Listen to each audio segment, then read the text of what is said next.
Hey guys, I'm Rain Younger, and this is a very special edition of Under the Radar, where we talk all things film. And as always, I have a wonderful panel of guest critics tonight. First off, Mr. Matt Roran, welcome back, sir. It is a pleasure to be back after a very long hiatus. Yes, Yeah, I know. close to a year. Yeah. Jesus. I've been busy. I've been Yeah, busy. I'm back working at a movie theater. So I've seen much fewer movies because I'm selling the tickets to people and I'm buying they're not and I'm, seeing them. and I'm That's buying it. those and I'm buying those tickets. Exactly. That's like most of the time I actually go to a movie there. It's like an older film, like a Mhm. And like, so you joined us for Animal House and Mallrats. yes, So- yeah. That's So perfect. Oh, well, welcome back. Happy to have you back, Great to sir. be back. Great to be Yeah, back. awesome. And over here, Mr. Faraz Bennett, welcome back, sir. Ready? Always great to be here. Yeah, thank you for making the time and showing up. And And also, and this time I didn't have to. Thankfully the Grand Central was not backed all the way up to get here. oh Right, yeah, so no, thank- it was big. I'm I happy got to here hear very, that. very Yeah. quickly. yeah, that's great. That's great. And through Zoom, Miss Rachel Kolb and Eric Godfrey. Hey guys, welcome back to the show. Good to be back. Very glad to be here. And where's is Dobby around? Oh, yeah, he's snuggled up he's- right down here. Yeah, Poke your head you out can there, see buddy. the very top of his head right Oh, here. Yeah, hello, bud. so guys, we've got a lot to cover. This is our best and worst of 2022 episode. We do this every year. It's an annual tradition, and there's no one I'd rather do this with more. Chris Clemente could sadly not be here tonight. He's here in spirit, and we're going to talk about some of these films in If his a ghost shows up, I'm gonna be very upset. Hey, you never know. Stranger things have Even if it's Chris, if it's a ghost, I'm gonna be. Is there a knock at the Yeah. window? happened. Yeah. But we'll see how the evening goes. We'll see how it goes. He's like it's like the is it the Seder dinner where or like which dinner is it where you leave the seat open for Moses? Yeah. Oh yeah. Oh. Oh my God. Come on! I should know this. I'm the Jew. Yes, yeah. I'm also half expecting that when you talk about a movie he likes, Yeah, it's gonna why- like Kool-Aid oh, Man through the wall behind you. What's his name? It's Elijah. Yes, for Elijah. Yes, because he you was leave- swept you up leave to the heaven. wine Yeah. out on the stoop for Elijah. He's I never coming. heard that tradition. That's Oh yeah, it's Passover thing. Yeah. Okay, cool. Yes. I have yes. Jewish blood, so I don't know the full story. Elijah's coming for you. Oh baby. God. I'm excited. That's the next M Night horror movie. Yeah. Yeah. Nice. That would be a great horror movie. I like it. Elijah's coming for you by M Night Shyamalan. Coming for the firstborn. So guys, this is the order for everyone watching and listening at home and on your devices. We're gonna do the worst of the year, followed by our shame list, which is basically movies we sadly did not get to have a chance to go see. That'll be followed by our top 10, and then our honorable mentions. And yeah, that should be the end of the show by that point. So there's a lot of films on my list, as I imagine there are on yours, everybody here. Indeed. So I guess I'll kick things off with the worst for me. And the first one is Jurassic World Dominion, which was Oh. atrocious. And I don't know. It wasn't I don't know. For me, I was just kind of like I didn't hate it, but I didn't love it. It was for me. It was just okay. yeah, It was average. I mean, you had Sam Neill, Laura Dern, and Jeff Goldblum back together on the screen to With the Jurassic World cast. yeah, It's- and it was just such a letdown. It's kind of it's like Star Trek Generations all over again. yeah, a little bit, Yeah. Nice comparison. Yeah, honestly, like it's one of those films. It didn't make any of my lists because it was just it was like too mediocre, Exactly. Mm, but not mediocre Yeah. enough. And to be fair, guess not. to be fair, I saw it in 40X, which is like an amusement park ride Yeah. where like Mhm. it punches you in the seat and there's snow and there's rain and That's all not that Raiders of the Lost stuff. Ark. Right, and that was awesome. it made the movie bearable. Right. And I said, man, I'm so glad I saw it like that. Because if I saw it in 2D, I would think it was the worst movie I ever So- saw. So Wait a my- minute, this so, isn't uh, Jurassic Park Dominion. This is the Velocicoaster. This is so my local my nearest AMC theater had a double feature of Jurassic Park, the original Jurassic Park. Oh yeah, Dominion. yeah. I was actually more excited to see the because Original. Oh see yeah. the original on the big screen because Exactly. than I was Dominion because I had never seen the original on the Oh. big screen before. And it's always See, that seems like a mistake to me. That's a That's good going to movie make you on big realize screen. how much better the original film is than the Yeah. new one. Mhm. It's like, oh, here you go. Here's this great steak dinner, and by the way, here's a side of the leftovers. Yeah. Yeah. Yeah, there was a double feature I went to once that was very smart in how it arranged it. It was Men in Black 2 followed by Spider-Man 2. Oh. And it's like that's smart because they knew that you had to show up for that first one and you were gonna stick around for Spider-Man 2. It's a very Wait a interesting minute. I double think feature. you're thinking. Wait, that was 2002. So was that not Men in Black 2 and the first Spider-Man? Yes. Oh wait, yes, you were right. Yes, Hmm. you were entirely correct about that. Yes. I So know the order that- was Men in Black 2 followed by I Sam know Raimi's that original was Spider-Man. the summer of Danny Elfman. So you had two really big blockbuster scores there. Yeah, So yeah. Also Sony's tentpole movies that That's summer. right, that too. All right, so let's do this a little briskly because we got a lot to go through.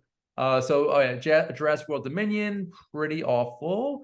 And then just my second and only out of the only two movies on the worst list. Don't Worry, That's Darling. also on my worst list. Yeah, Don't Worry, Yep. Darling. Yeah. terrible. That one also lands on my I didn't even know where to put it Yeah. list. Yeah.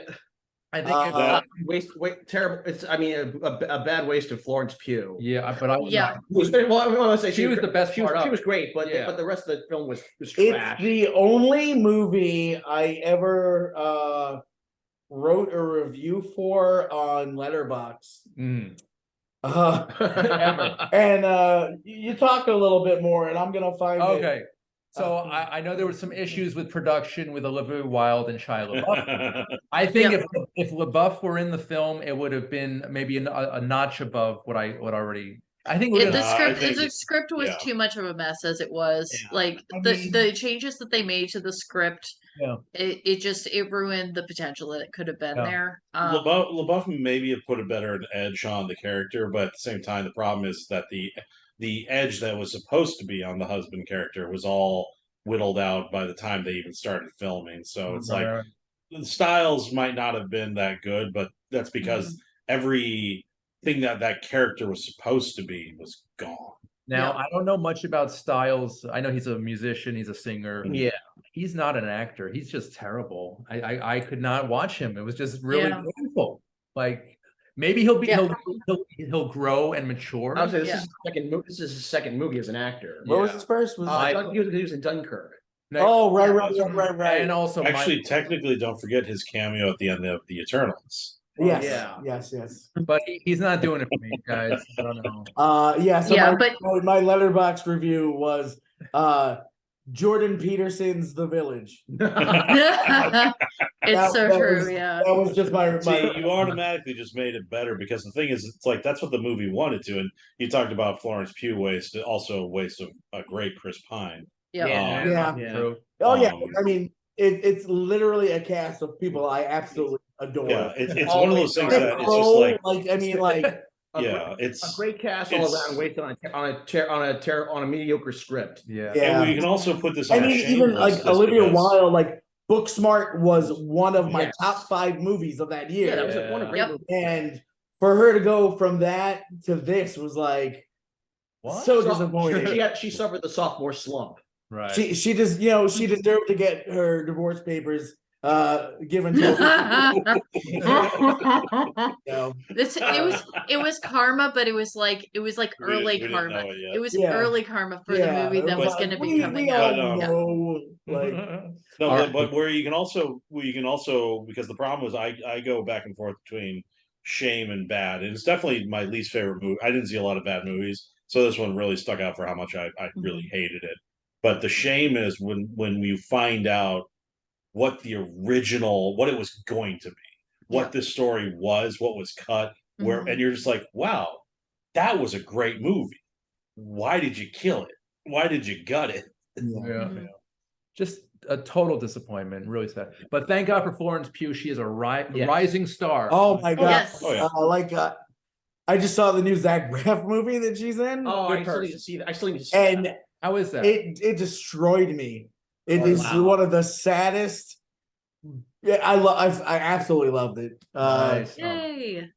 Good to know. Yeah. It was Yeah. really, really Which it says something about the fact that Florence Pugh got along more, but is getting along better with her ex-boyfriend Zach yeah, Braff in exactly. the movie she made than with Olivia Wilde. Jason Sudeikis.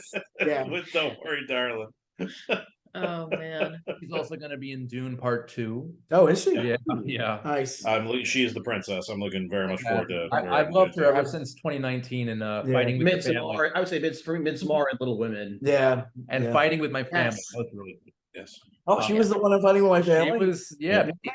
Yeah, that was the first time I saw her. Wow. That was we will be seeing there's no put that like together. even Yeah, right? even So that- Marvel. I want to do like a round robin type of thing. So Rachel, ladies first, what's your worst list? Well, my first on the worst list was Don't Worry, Darling. And so I'll just jump to my second, which was Disenchanted. Oh, Oh, this one hurt. This one really hurt because I love the original Enchanted. another expensive mess. Yeah, I didn't see basically. that one. You're not Me neither. missing anything. It's not on my shame Okay. list either. There's literally one scene I would recommend watching from it, and it's a duet between Amy Adams and Maya Rudolph. That's the best part about the whole movie. Yeah, the music. The rest of it you on can skip. point. You know, the first one was just so great. It had that Roger Rabbit vibe to it, Right. and that's what I was I'm ashamed to say I never saw the first movie. never saw. It's good. Check it Yeah. out. Mhm. Really, really Definitely good watch. fun, imaginative Disney romp. Yeah. And Amy Adams is fantastic in it. She's great in this too, but the movie around her is just a total stinker. So yeah. Well, they cut where they should have had lots more James Marsden. They put in just a ton of freaking McDreamy from Grey's Anatomy. They put in a bunch of extra scenes with him, and I'm like, I don't want this. That's not what I wanted. That's not what I liked from the first movie. So it's a letdown. yeah, Should just those two, Rachel? yep, just those two. Okay. Eric, how about yourself, sir? Well, I'm in the same boat. And again, the problem with shame and worse stuff. I would definitely say that because again, it's kind of it was a very selective 2022, so I avoided a lot of the bad stuff. So the two bad that I was not able to avoid for whatever the reason were Don't Worry, Darling and Disenchanted. And I would say Disenchanted would be more of my shameless because it's one of those Well, things. Shameless is stuff that you missed seeing. Oh, sorry. Yeah, yeah. Sorry. Yeah. Well, shame Like is in a disappointing. disappointing Yeah. in terms of you had the original cast, you had all the original people coming Right. back, you had all this time, you had all that stuff, and it's the thing of it's like, and you made a move, and then so you even had a space. What was it? 10 years between 15. Enchanted One and Disenchanted, like almost a decade. It was Yeah. 15 years. 15. And it's Yeah. and instead of Mhm. saying, "Hey, we should use that time to explore," it, instead they made a movie. It's like, what if it happened right afterwards? And it's like, Yeah. no, this is boring and stupid, and I hate it. I feel like that's a huge trend right now is, hey, people just want to see 10 years later in every movie. Let's not worry about a script. Let's just get the cast together, throw it together and make it. I was just saying, belated comedy sequels are. Oh, yeah. You They're say almost that. never good. Almost. You every- say that, but I'm still riding the high that was Picard season 3 of 35 years later, and the fact that Picard went from the worst season of Star Trek to the greatest season Yeah. of Star Trek. But regardless of that, I no amount of explanation or whatever will make me okay with old data. All You right. say that, but then that scene happened, and I'm like, as soon as he's like wakes up and he's like Geordi, I'm like tears Yeah, streaming yeah. down my. I'm like, I'm I okay know, with old it was- Data. it was- Data's back. It was very touching. All right. But then I was meaning like, but he's Sorry, old, this and he's a I could robot. talk for I But could you know talk what? for 3 hours about how good Picard About is. Disenchanted, there was a weird thing. They recast the daughter, but Yes. Yeah. at the same time, the original actress who played the daughter is in Disenchanted in a small Yeah, role. it's so It's weird. so weird. I Yeah. don't understand it at all. It's That's very weird. Because of the Well, fact that they were still yeah, trying to set it that we have she was another in role high for you. school. yeah. It's like maybe Yeah, she was- they were trying to make it that she was like in high school, and like clearly the actress, the original actress, they were like, there nobody's gonna buy this, so they just recast her, and it's like, Yeah, it's just why was this the particular story you had to tell with this? Because Right. this is a really not interesting story. it's just such a waste of Right. of everybody. Yep. like I said, it's the fact that you had the ability to go back and do it, and it's like, and it's like everyone just sat there and said, "Ow, I'll just have him sing a few things; it'll be good enough." Yeah. That seems to be like a trend nowadays in Disney content. Very lazy writing, Yeah. and especially off topic. Oh yeah, Yeah. right. Mhm. No, Willow, Willow, was just- National Treasure. yeah, Both canceled. Yeah. Which I Okay. will disagree with you on Willow. Yes. I overall I did. I know Yeah. we. No, I know we. got canceled. Well, I like the first season of Game First, Changer. That was first season was good, but And I know we had this. I know we had this conversation. Don't get me wrong. Willow was not a.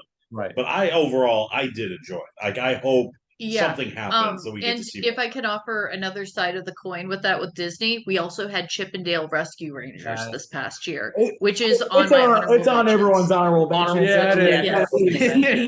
It's definitely on mine. We're all nostalgic here. We get That was Yeah. a home run. yeah. That was a Yes. grand slam. I think we Yes. reviewed it. Did we Probably review did. that? We I did. think Probably We did. did. so. Yeah. I was Right. on to review that movie, and I mean, yeah, nothing but love. I mean, I love it. All right, so that's definitely on our honorable mentions. But all right, so how about you, Forrest? Your worst list. okay. So my worst list, another Disney movie, Pinocchio. Robert Oh. Hanks. Yeah. Yeah. Oh my god. you know what? Wow. Once again, that movie lands on my. It was like not even worth putting on my worst list. I'm gonna create a new It's list. like all of the it's like That's gonna be the new list. because that movie was so Right. and Tom I Hanks. mean, to me, it didn't do anything new or interesting with the story. Nope. Right. Right. Not at all. Especially like when it's coming out around the same time as Guillermo del Toro. I know, right? Oh, They had 3 Pinocchios come out in 1 year, and Right. Disney presented us the second best No, and the- also the second worst. Yeah. It was like no, it felt like it felt like a Saturday Night Live sketch Yeah. parodying Disney's Pinocchio. Hey, what Mhm. the Pinocchio? Oh, where you go? I think SNL would have done it better. Yeah. Yeah. What else? I got Rob Zombie's The Munsters. Oh, didn't see it. I definitely did not see that. I tend to avoid Rob. Zombie. I saw the trailer for that, and I'm like, I like because I Yeah. I liked House of a Thousand Corpses and The Devil's Rejects. Right. I don't know. At the same time, I'm kind of a sadist because like it's like that in my Shyamalan effect where he had like where he's got like a couple Right, movies that, right. like and then just can't do it. I Can't. kind of enjoyed his take on Halloween. I may be in the minority. And, like It's all right. there are elements of Halloween 2 I like, No. but overall I thought the franchise Terrible. was garbage. No. Yeah. But no, Munsters. It's just like okay, it's supposed to be like a 90-minute movie, but it feels like it goes on forever. Right. Mm. Oh, that's never a good sign. No. And there's like no. It's like I mean the production design's pretty good, but it's like it's just kind of just meanders. It's just Yeah. meanders, Yeah. and What else you got?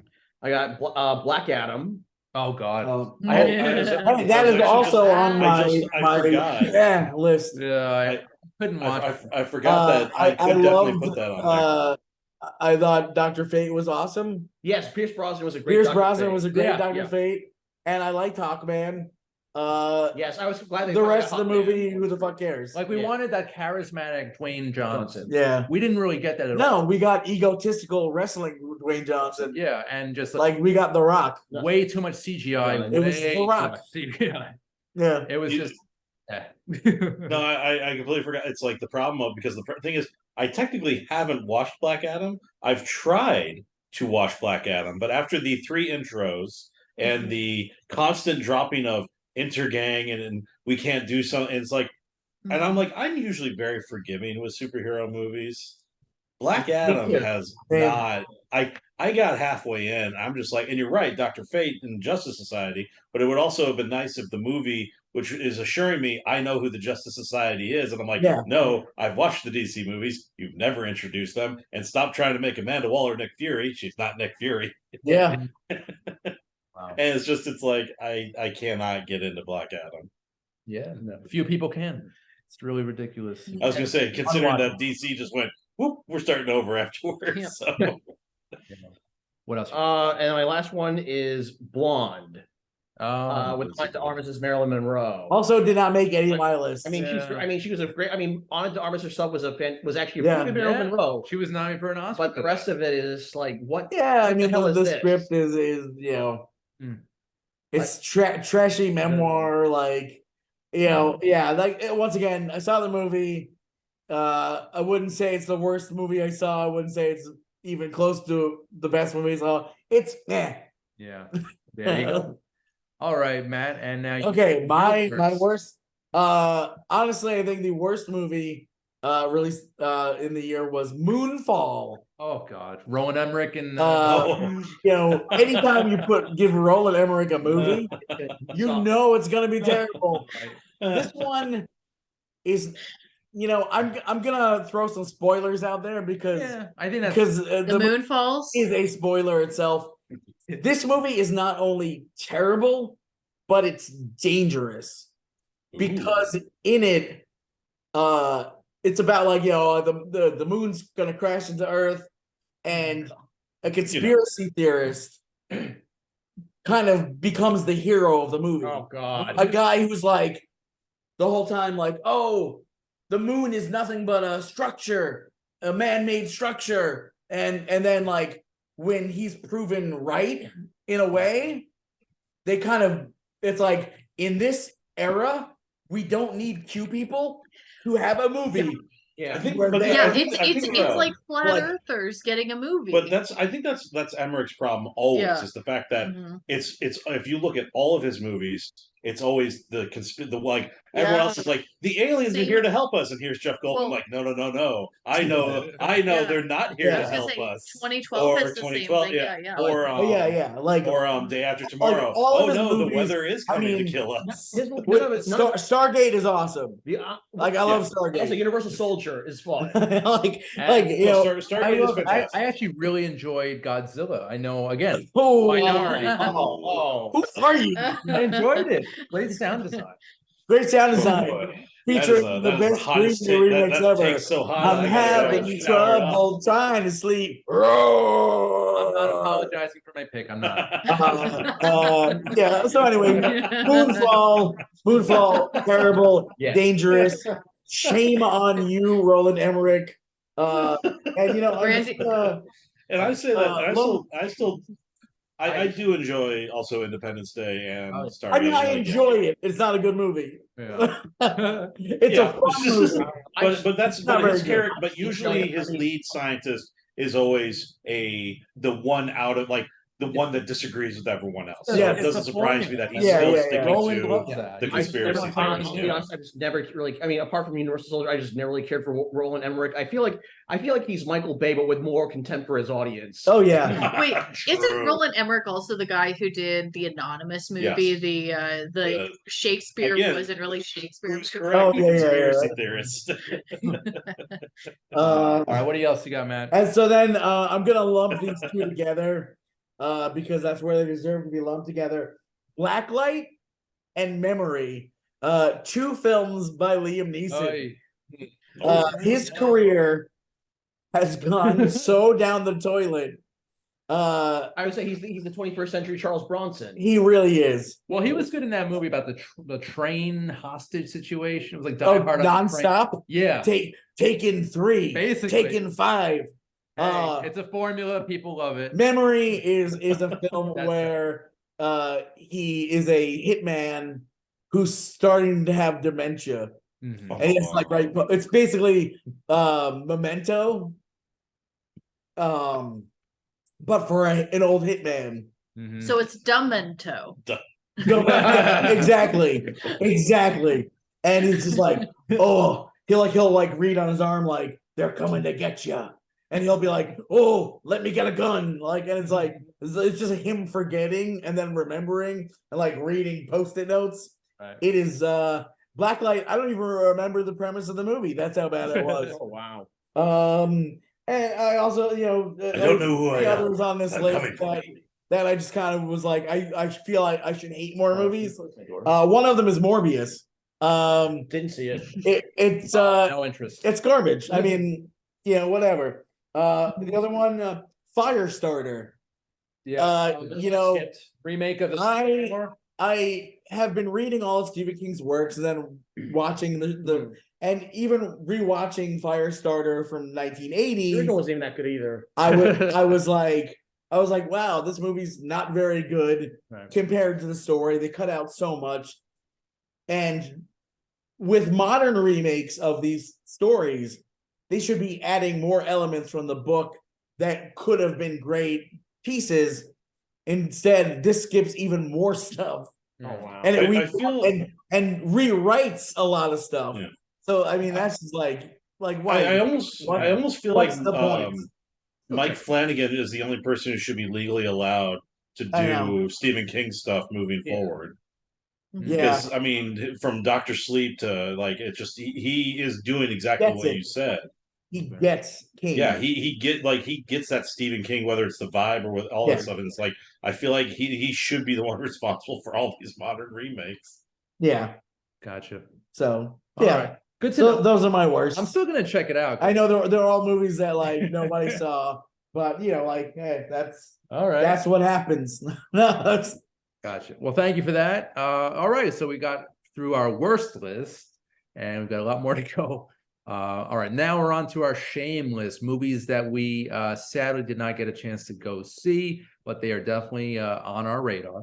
And I'll start off with Living, drama with Bill Nighy. yes, a remake of Kira Kurosawa's Ikiru. Oh, okay. Mhm. Yep. I heard about this. Nice. We showed it in cinema. I missed it. Okay. It's on my shame list as well. I didn't see Living, but I did see. I was there for that Ikiru screen. Yeah, yeah. Well, Bill Nighy was nominated for an Oscar for that, and Yeah. that raised my eyebrows. Yeah. Next up is To Leslie, also an Oscar nominee. Wasn't this the one that was causing a lot of controversy Yeah, at the yeah, Oscars? Yeah.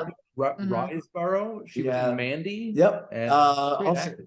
also another movie that I Okay. missed that's on my shame list that we played in the cinema. Okay, there you go. And I'm really ashamed of this one. I have not seen Glass Onion. Ah, Me neither. Okay. That's on my shame. This is on my shame. it's not in yeah. the theater.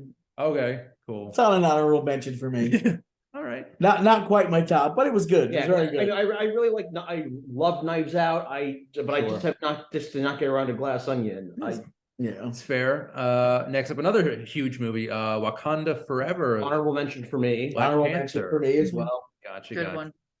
one. We've got The Northman. That's also on my shame list. Shameless for you. Yep, But- Northman. Northman is one I have no good excuse for. I haven't seen yet. Like all these Yeah. medieval. I saw it. It All was these like period pieces. Yeah, it- I'm not into it's- that really. it didn't make it, you know, it was an movie. I mean it could have been better. I heard it was fantastic. Parts of it were fantastic. Yeah. And Bjork was in it. You know, I've seen Oh, Bjork. that's pretty cool. But it just didn't really like it didn't quite do it for me. Okay. So yeah, That's it was- fair. Another one, Corsage, period drama. Didn't hear that. I didn't One of hear those that one. smaller films that kind of Yeah. fell through the cracks. had it in the cinema. I missed it. Okay. Violent Night. Honorable mention for me. One of my favorite Yep. new favorite Christmas movies. Okay. Honorable Yep, mention yep, for me as well. same. Absolutely loved it. Yep. So much fun. Nice. It's I would say for me it was a better Home Alone sequel and a better Die Hard sequel. Yes, than the it last was few movies. in either of the 100%. franchises. It's a Die Hard Home Alone. and, Like it is the new hybrid. Christmas movie. and David Harbour seems pretty perfect for the Yeah. Yes. Oh, he was Yeah. Yeah, he was great. definitely, I would say the best Christmas movie since Krampus. And Agreed. and we also need to have a shout out to MVP John Leguizamo, who Oh, played yes. an Nice. amazing bad guy. He in did Violent so Night. much good this year. Yeah. Beautiful. Crimes of the Future. Oh, honorable mention for me. Honorable Okay. mention Actually, for me as well. I actually got to go to a special screening of it at Alamo Draft House with Don't say Cronenberg. Viggo Mortensen, Okay. Lea Seydoux, and Scott Speedman. Scott Beeman, yep. Nice. And it's very much a return to form for Cronenberg. I love it. Bardo, dramedy from Alejandro Inarritu. Another one that we Yeah. showed that I missed. I didn't see it either. All right. Mhm. Pearl. Honorable That's mentions. a top Yeah. 10. That's a prequel to X, right? Yes. Yeah. Yep, Which yep. is fantastic, by the way. I love Yep. X. I'm gonna check out Pearl eventually. Another A24 film, Bodies, Bodies, That's Bodies. also that's on my shame I list. It's on my that's on my honorable mentions. mentions. Oh, nice. Yeah, honorable mentions here too. It came pretty close to that top one, and it got knocked out. So I should have Yeah. mentioned at the beginning of the show that A24 can basically do no wrong, yeah, they're pretty Yeah. solid. and a bunch of their films are on my list. And I know, Yeah. yeah. Yeah, I also have to say I think it's the most perfect casting of Pete Davidson in anything. It's basically Really the role is. he was born to play. It is such a perfect film about like a generational, like just the whole aura of this cell phone age and everything. Instagram, TikTok, Right. wonderful. I love it. I love it already. Oh, and Rach, you're gonna be mad at me for not seeing this yet. RRR. Okay, well that Another means one we that showed means we have to Lindsay- have a viewing Lindsay, party. yeah. That's on my top 10. So. That means we have to have a viewing party. It's a Yeah, That wasn't necessity. on any of my list. That wasn't on any of my list. I'll admit, I just I can't get into Bollywood. I'm not a Bollywood person Yeah, either. it depends. But I still wanted to see it. We showed it one night only. And I worked that night, so I totally did not get to see it. Okay. Was everybody dancing? But yeah, when the, usually I song take came out on? that at the Bollywood movies. I did see that Bollywood Forrest Gump. Well, it's not God. really Bollywood, but it's the Indian Forrest Gump remake. Is Oh, It yeah. was something. terrible.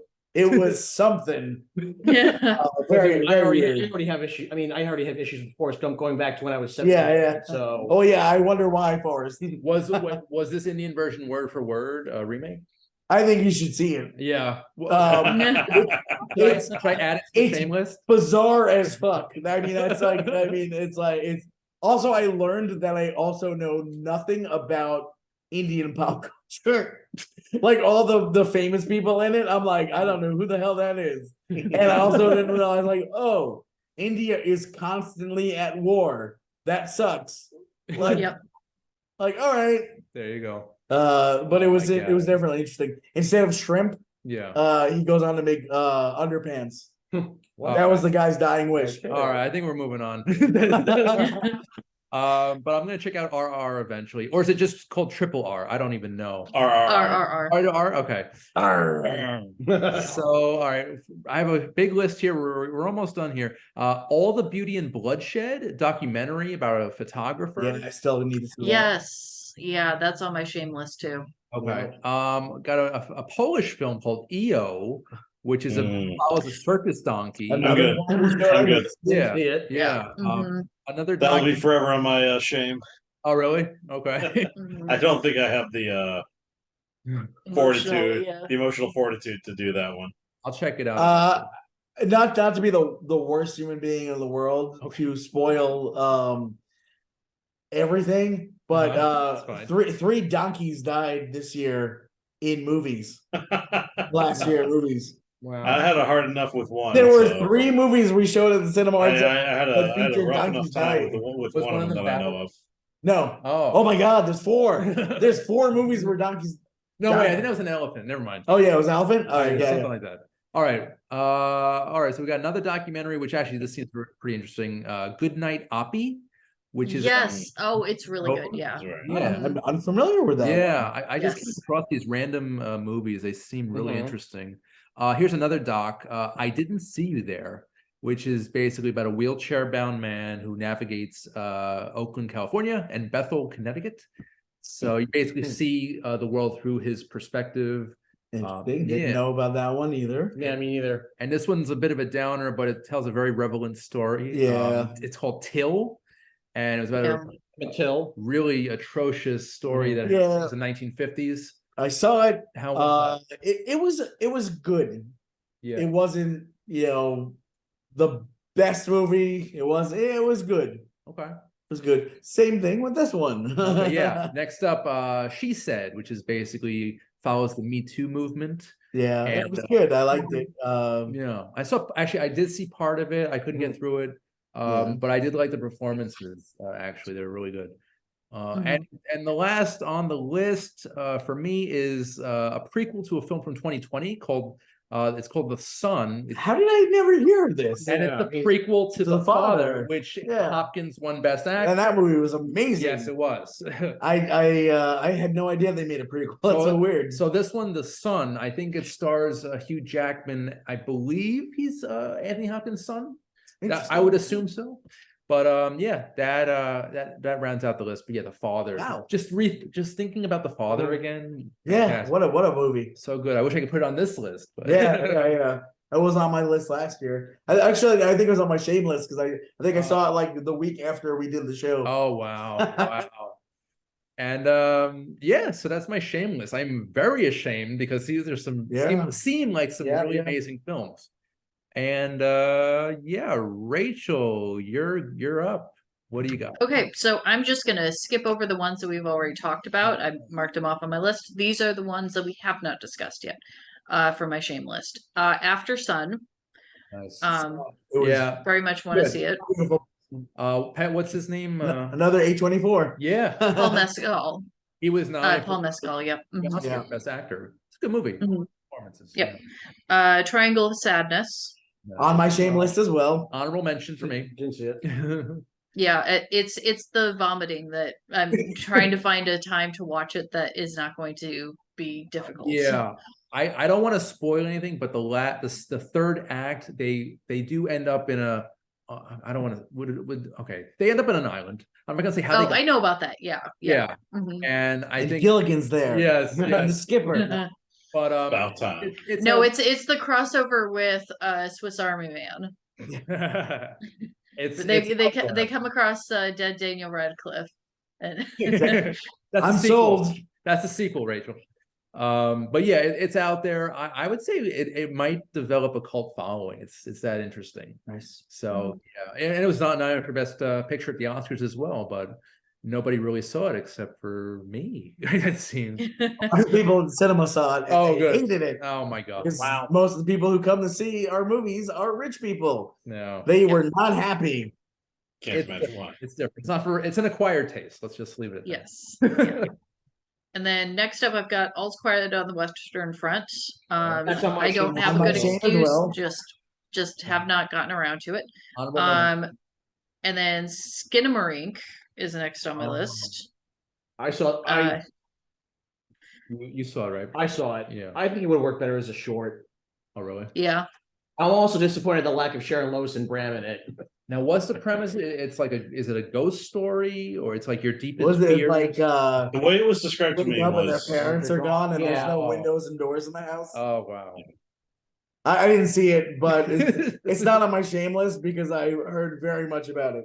Hmm, I'm like, I'll see it eventually, but yeah. Well, I'm not in a rush. I'm intrigued. I'm Yeah. intrigued. I'm yeah, intrigued. it's the way I heard it because it's two kids, yeah, and then the inciting incident, from my understanding, is a voice from upstairs asks them to come upstairs, and just like that sounds terrifying to me. Yeah. Nice. That's on my shame list now. Thank you guys. Yeah. And kind of in a similar vein, Men. I also did not Oh, see I Men. I really That's like good. that. That's an It's on my honorable honorable mention for me. Yeah, mention. it was decent. It's not on my honorable mentions, but I liked it. It's Pretty good. lovely, bizarre. Yeah. It's very. If you like weird ass shit, Yeah. Yep. you'll love it. What's- And it's what's- also A24. What's it? And Alex Garland, Yes. She's great. She's a great actress. Yeah. it's the newest one from Alex Garland, who did Ex Machina and Yep. Annihilation. Yeah. Annihilation. Oh, I would say it's definitely nowhere near as good as either of those films, Mm, but it was still good. Yeah. Right. Agreed. nice. It was, and it's so. It's. I love how all of the movies. It's like, wow, you've done 3 completely different movies. They're like Mhm. so different. Like, Yeah. That's a testament of a true yeah, artist. and they're all good. It's not Yeah. like Don't Worry, Darling That's- or something. And it's not the Roland Emmerich approach. Yeah, yeah. And then next up, I've got Babylon. That's on my shame shame. honest- list as well. That actually Yeah. made my top 10 at number 10 because I just Yeah. love how visually stunning it was, and the performances were really good, especially Margot Robbie and Brad Pitt. It's got an all-star cast, and yeah, I love the history of cinema, and I think that they really captured that era very, very well. And if you guys haven't seen it, I highly recommend it. Yeah. And then I've got 3 more real quick. So I've got Close, which is a film about a friendship between 2 boys that starts to yes. there's the question of, is it being misconstrued as potentially the beginnings of a romance, or is it like it's basically Gay Panic the movie? Yeah. We had that at the theater. I missed it. I really wanted to see that one. Yeah. Looked And really- then I've got Confess Fletch, which I've heard is excellent. Really? yeah, I've heard And very good things. I don't know. Like I didn't see it. I was intrigued. I mean, I love John Hamm, but weren't they gonna do a Fletch movie like 15, 20 years With ago? Jason Lee. Jason Well, Lee, Kevin Smith was and gonna then do it. Ryan Reynolds was rumored. And then Ryan Reynolds, yeah. Mhm. Um, Yeah, no, but- the script is apparently like just hilarious. So, and everyone that I've heard has said it is great. yeah. And my last one is After Yang. After Beginning. After Yang. The Oh, yeah. Colin Mhm. Farrell, was it an AI or a clone or something like that? I think it's a robot. Yeah, AI. Oh, Mhm. I heard that was pretty. I believe that was A24. So there Yep. you go. Great list, Rachel. That's my list. You're up. Well, a lot of the ones that I had were already listed off with Northman and After Sun. I think the one that you didn't hit upon or nobody else did that I still have not seen that I would put on my shame is 3,000 Years of Longing. Ooh. Also on my shame list, still haven't seen it. Now that's I don't know if it's going to be any good, but I want to see it. that's Idris Elba is like a genius. Yeah, right? George Yeah, Miller, did Mad Max, That's and, cool. and Babe, Didn't he do a segment in the Twilight Zone movie? probably. Yeah, he did the Nightmare at 20,000. He's done so many Mm. things from from Mhm. children's movies to whacked out. so sci-fi. yeah, to Mad Max movies.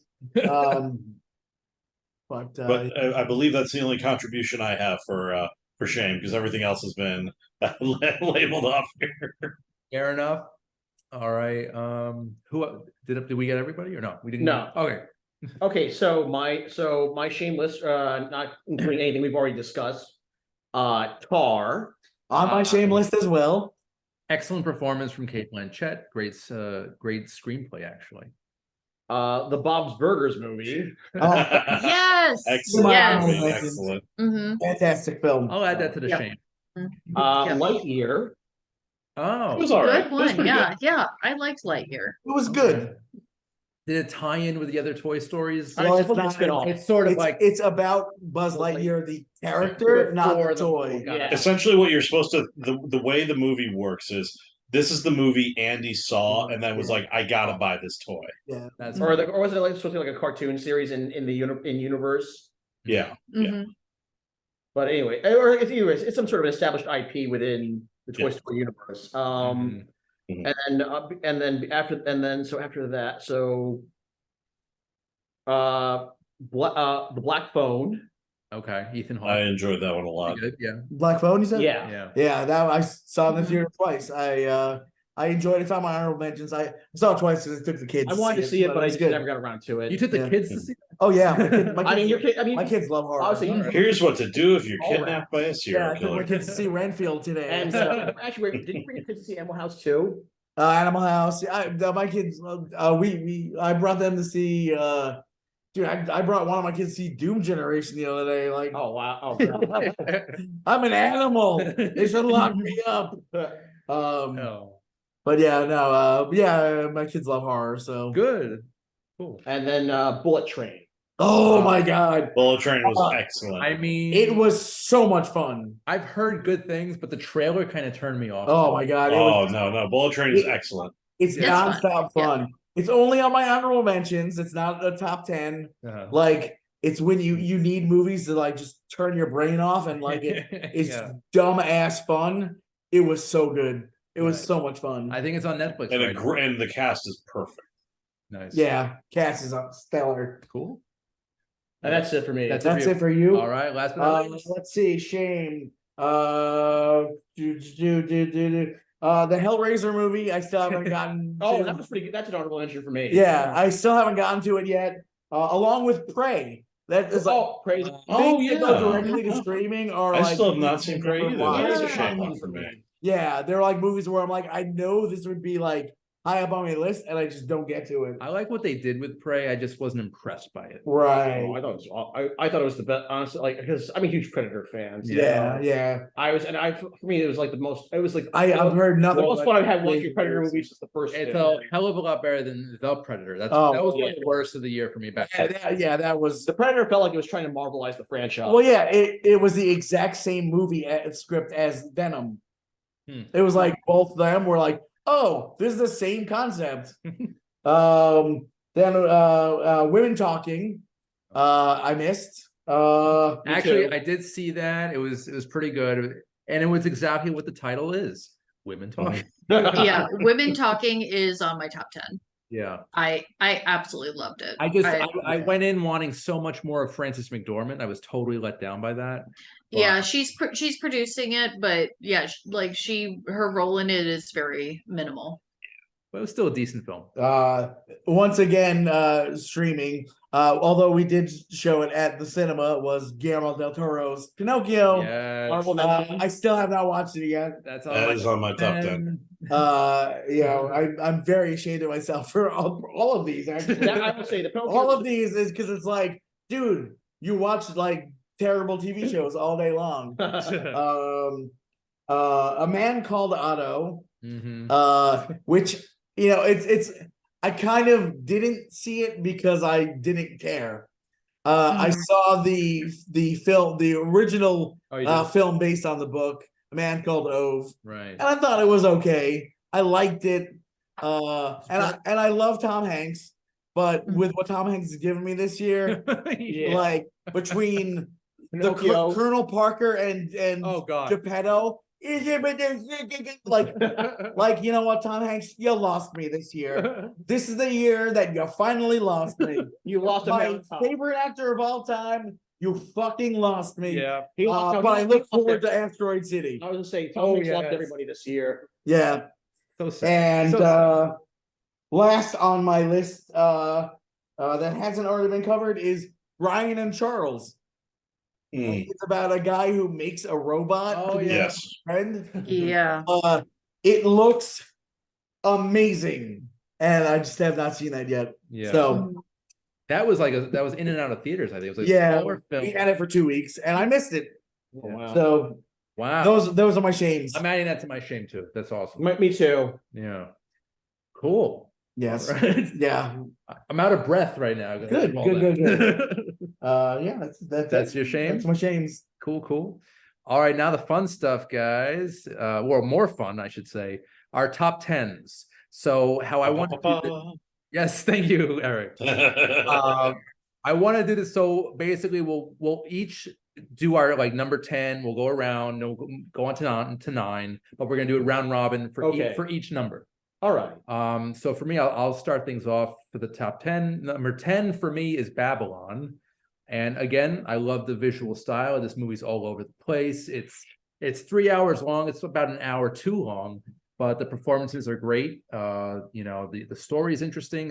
It's basically the transition of silent to talkies, and I think they did a pretty good job capturing that Hollywood magic.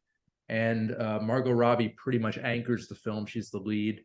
Brad Pitt has a very good performance, supporting role as kind of this washed up actor who's kind of make the transition from silence to talkies.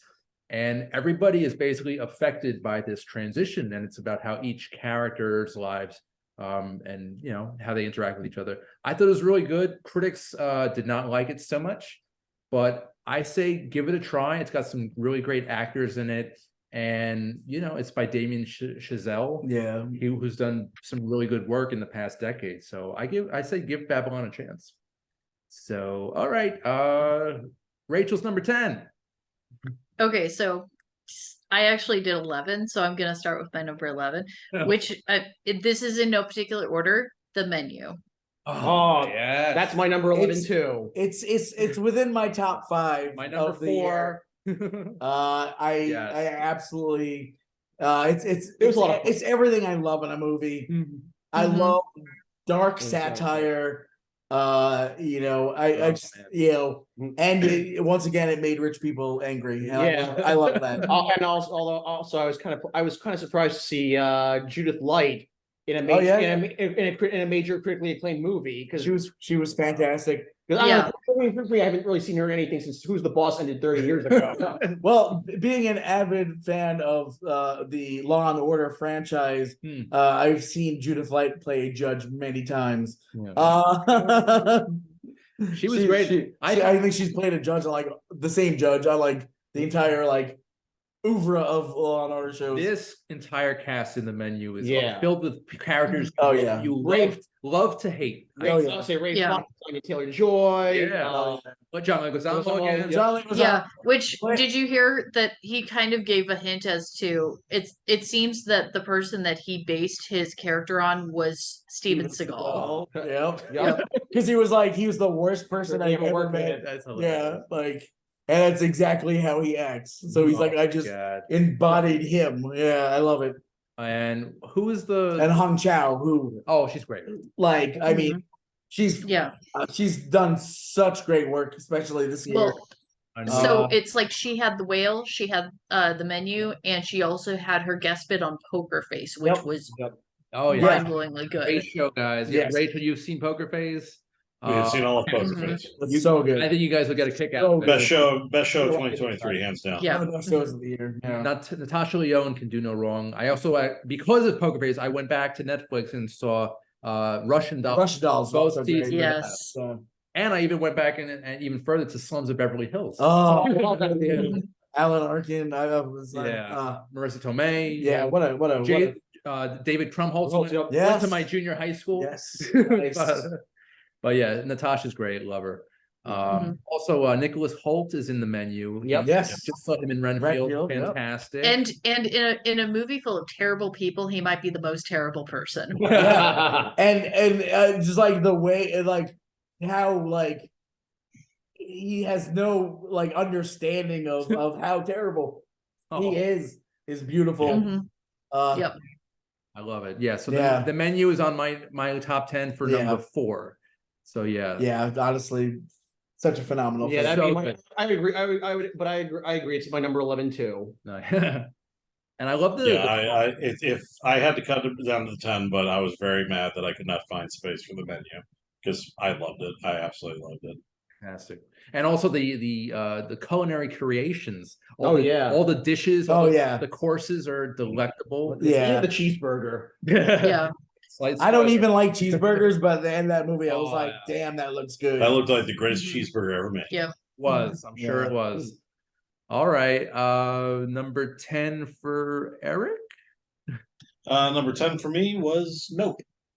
No. Oh, Okay. Oh, that I don't know if it's my favorite Jordan Peele movie, but it is the one that I can't stop thinking about. Mhm. I think it is Peele had a bone to pick with the film with movies, and man, did he made something special. yeah. The Yeah. alien design is one of the most unique things I've ever seen in a movie.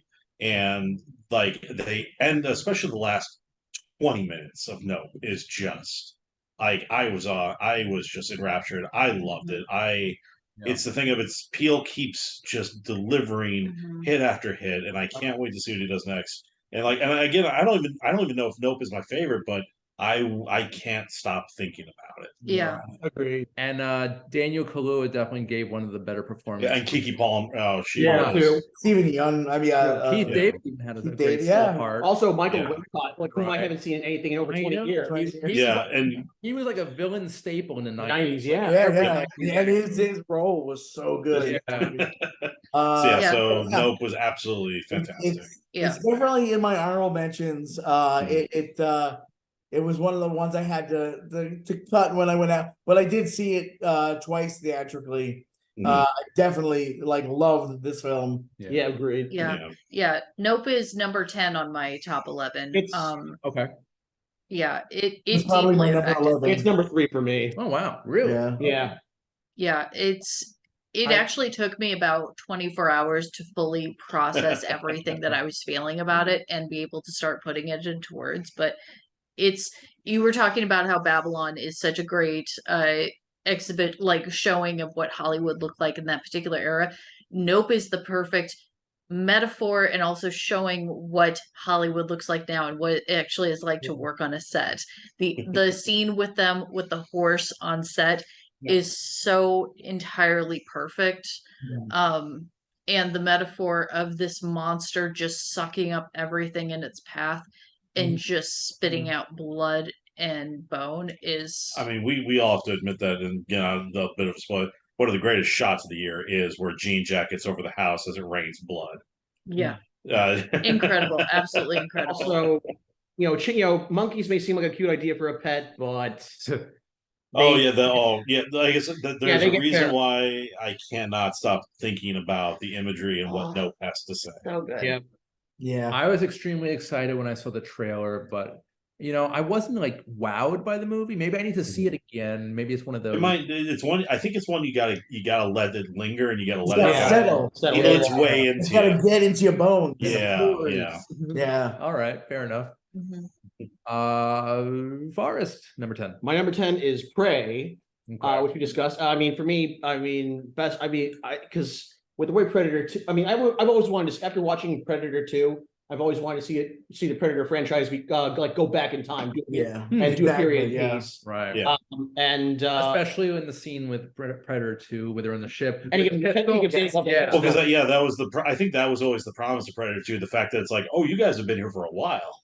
Yeah.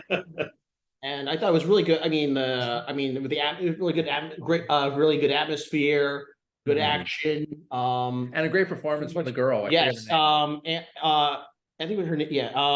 Amber Midthunder. She was fantastic. Yeah. Agreed. Cool. Yeah. Definitely need to Shout get out to Legion fans. Woo! Mr. Roran, number 10. my number 10, the unbearable weight of massive talent. Yes. Oh, that's on my Oh, shame that would be a Yeah, I shameless forgot one about for that me. one. Yeah. There's nothing more fun in the world than Nick Cage being Nick Cage. Yeah. And the fact that they let Nick Cage actually be Nick Cage while being Nick Cage is tremendous. And not to mention Pedro Pascal, Oh yeah. who like literally it's like one of those things like I am a totally straight man, but Oscar Isaac and Pedro Pascal can have my baby. The two of them are they like I'm like, oh, those guys? I'm not so straight.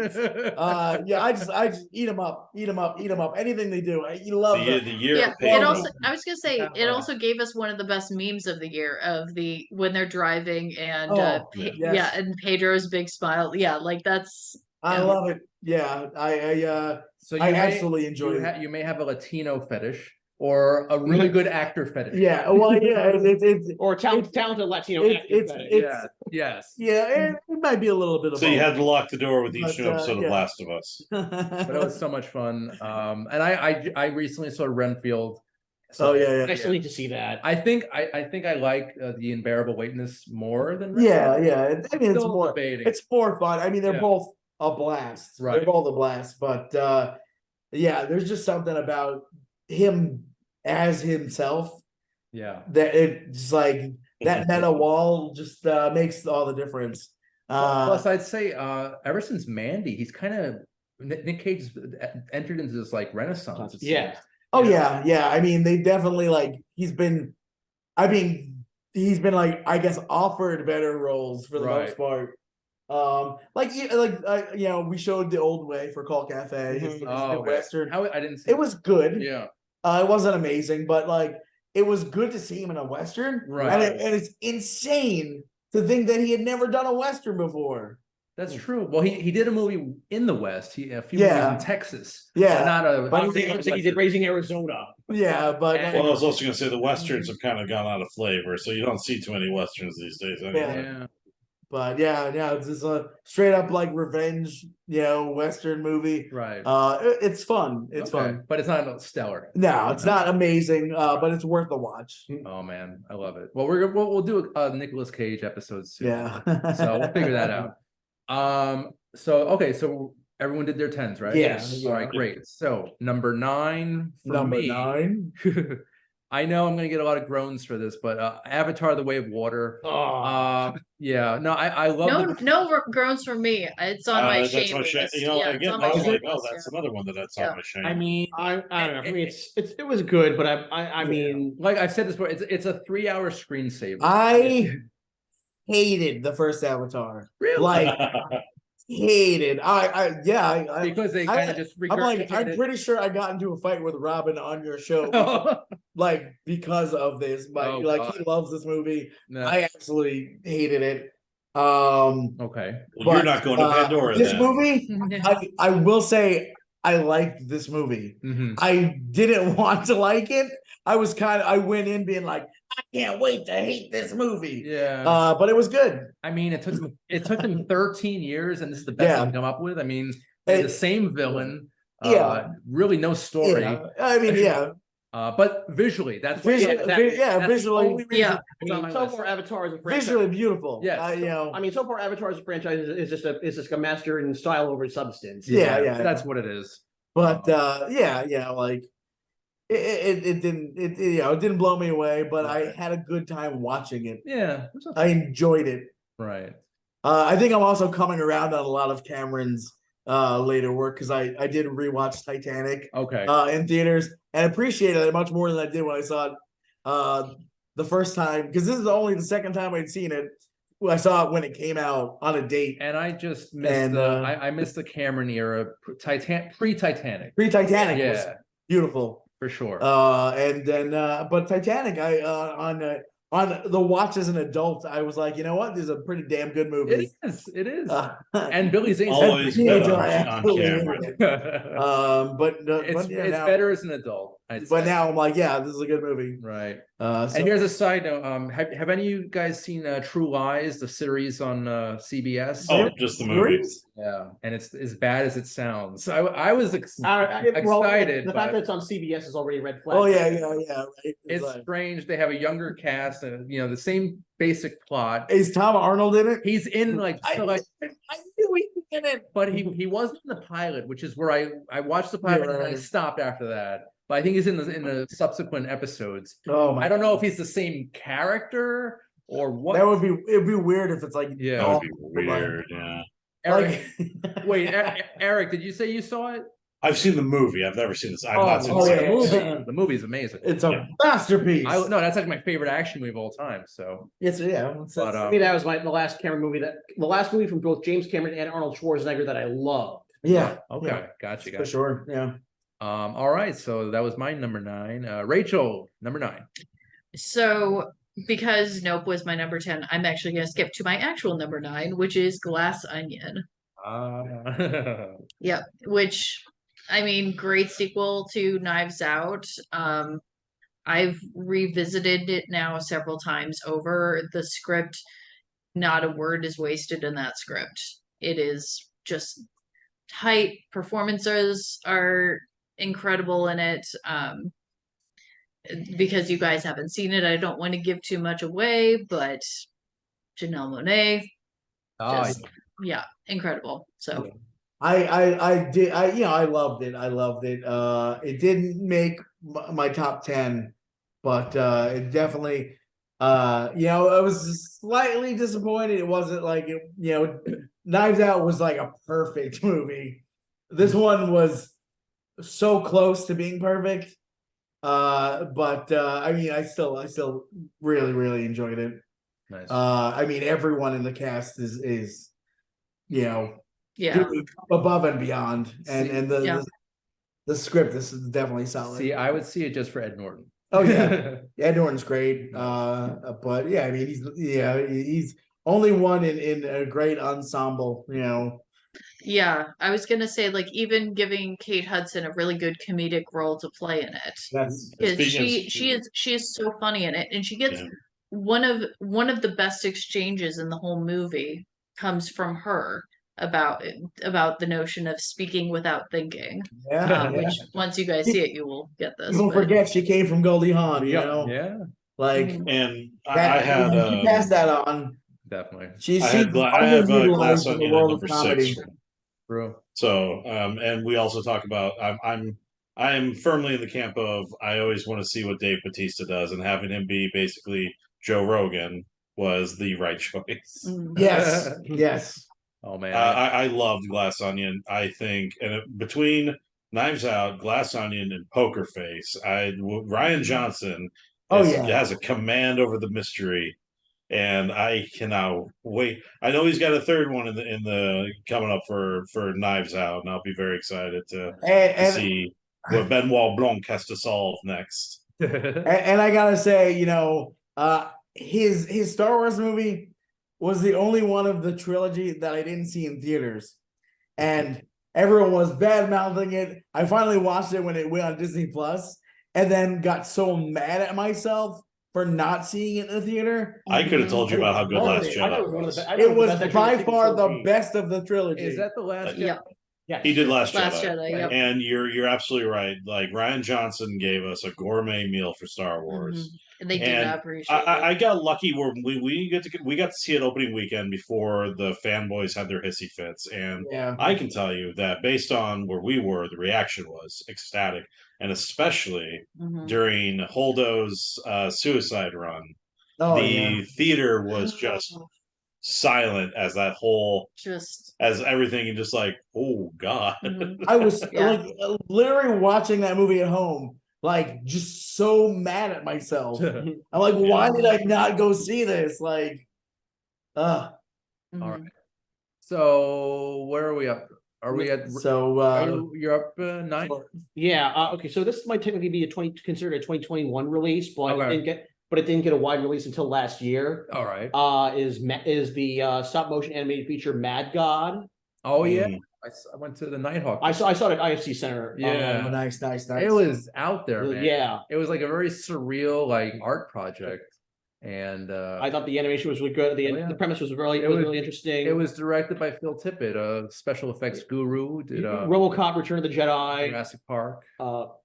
Yeah, this is like this is his first. Like he's been working on this for years. Yeah. This is so this is his first effort. So like as a director, and I think I was really impressed. Yeah. I It hope was he, very good. I hope he continues to do more as a director because it's like Mad God showed a lot of promise. Definitely. Yeah. Visually, it's in a league of its own. Yes. Definitely. Mr. Roaring, are you up? Am I up? I'm I'm up. losing track here. I would say my my next one up was number 9. Would be Funny Pages. Oh, that's actually that's actually a little further up on the list for me. Yeah, I mean, I didn't put numbers on these, so I'm just kind of like pulling them out Oh, of the hat. gotcha. But Agree. this movie, another gem from A24. Or yep, yes. written and directed by Owen Klein, Yep. who is the Hmm. son of Phoebe Cates and Kevin Klein. Yeah, yeah. And also deals with for me it deals with a subject that I mean because comic book movies are all the rage, but Yeah. there's a certain subgenre that I've been kind of catching Yeah. is movies about comic books and comic book creators and comic book fans. Yeah. Which also a lot of Kevin Smith movies fall under. Exactly. Crumb. Yeah, like American Splendor. Yes, American American Splendor. Splendor. Yeah, definitely. And for some reason, this movie gave us Andy Milonakis back. We asked for him, but he came back. I mean, this movie was like, it was just like a wonderful feast for my eyes. Me too. That's how I And felt. ears, I just like I. Actually, a friend of the program, Robin Channing, has a cameo in it too. Oh, you're right. Yeah, it's like, oh my god, that's Robin. Yeah, so Cool. That's pretty cool. I absolutely loved it, and I also want to give a shout I'm out. glad you guys saw it because I thought this was gonna be one of those movies that I saw that nobody saw.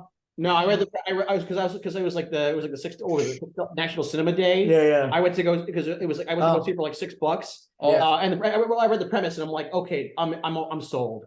So, guys, I also want to mention Matthew Marr, who plays this very Oh, bizarre character yes. in the he's film. been Yeah. nailing. He's been in so He was much in- lately. He was in Air, which was great. He's been all over the place. He's on Hello Tomorrow on Apple TV right now. Okay. Mhm. Is he mentally disabled, or is that just No, a he's- persona? I think he just has a hair lip. What? No, but like the character. No, I he mean, plays. he played like I just think he's all weird. Yeah.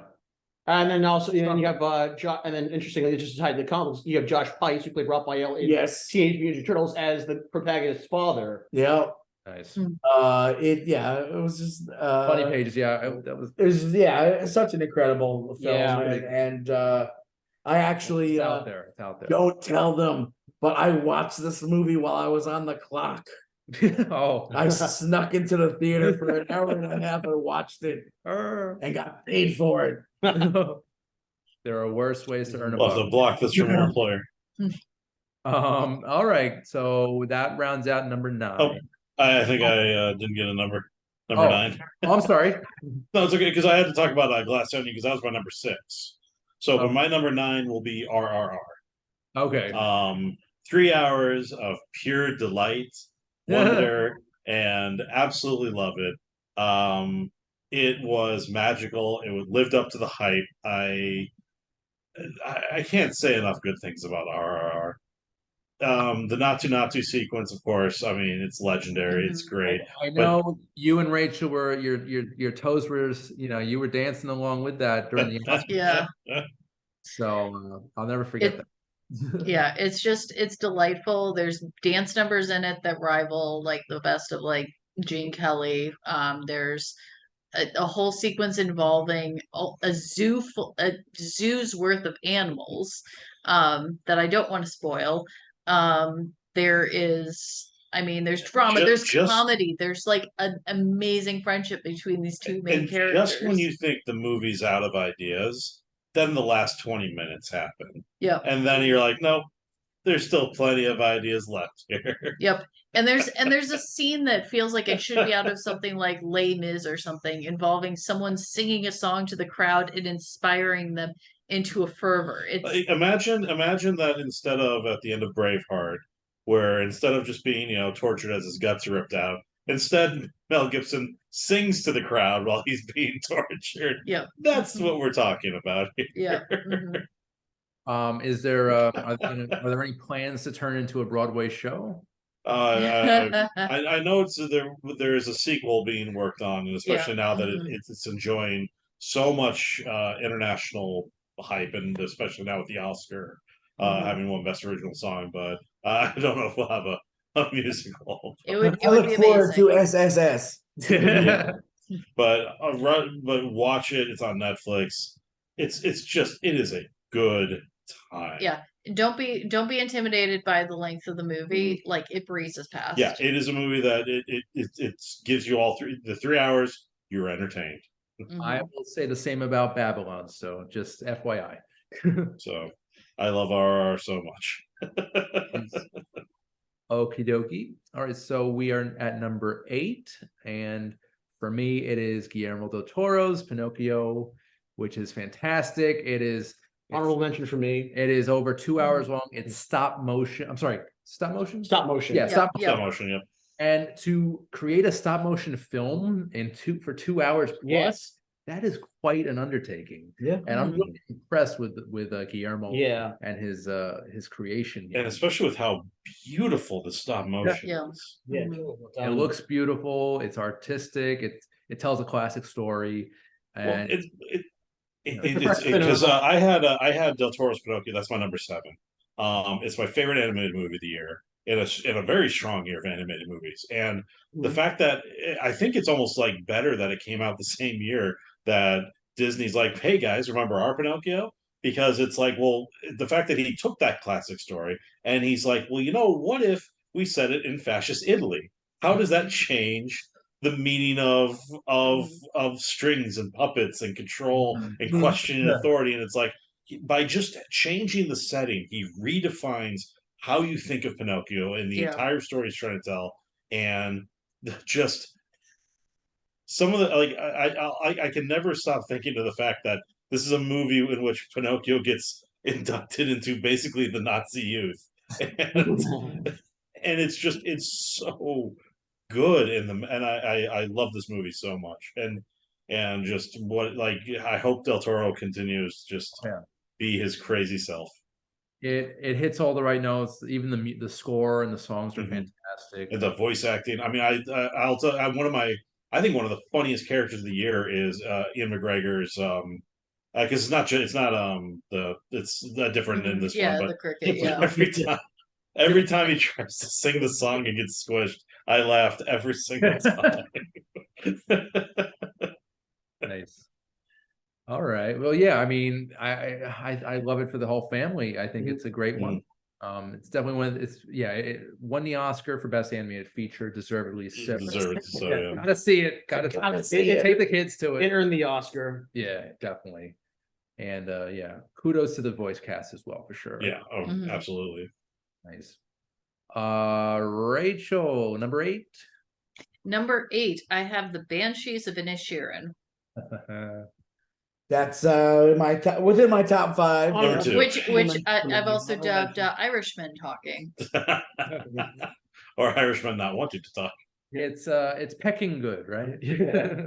Absolutely. Pecking good. Pecking. Absolutely adored the movie. Yeah.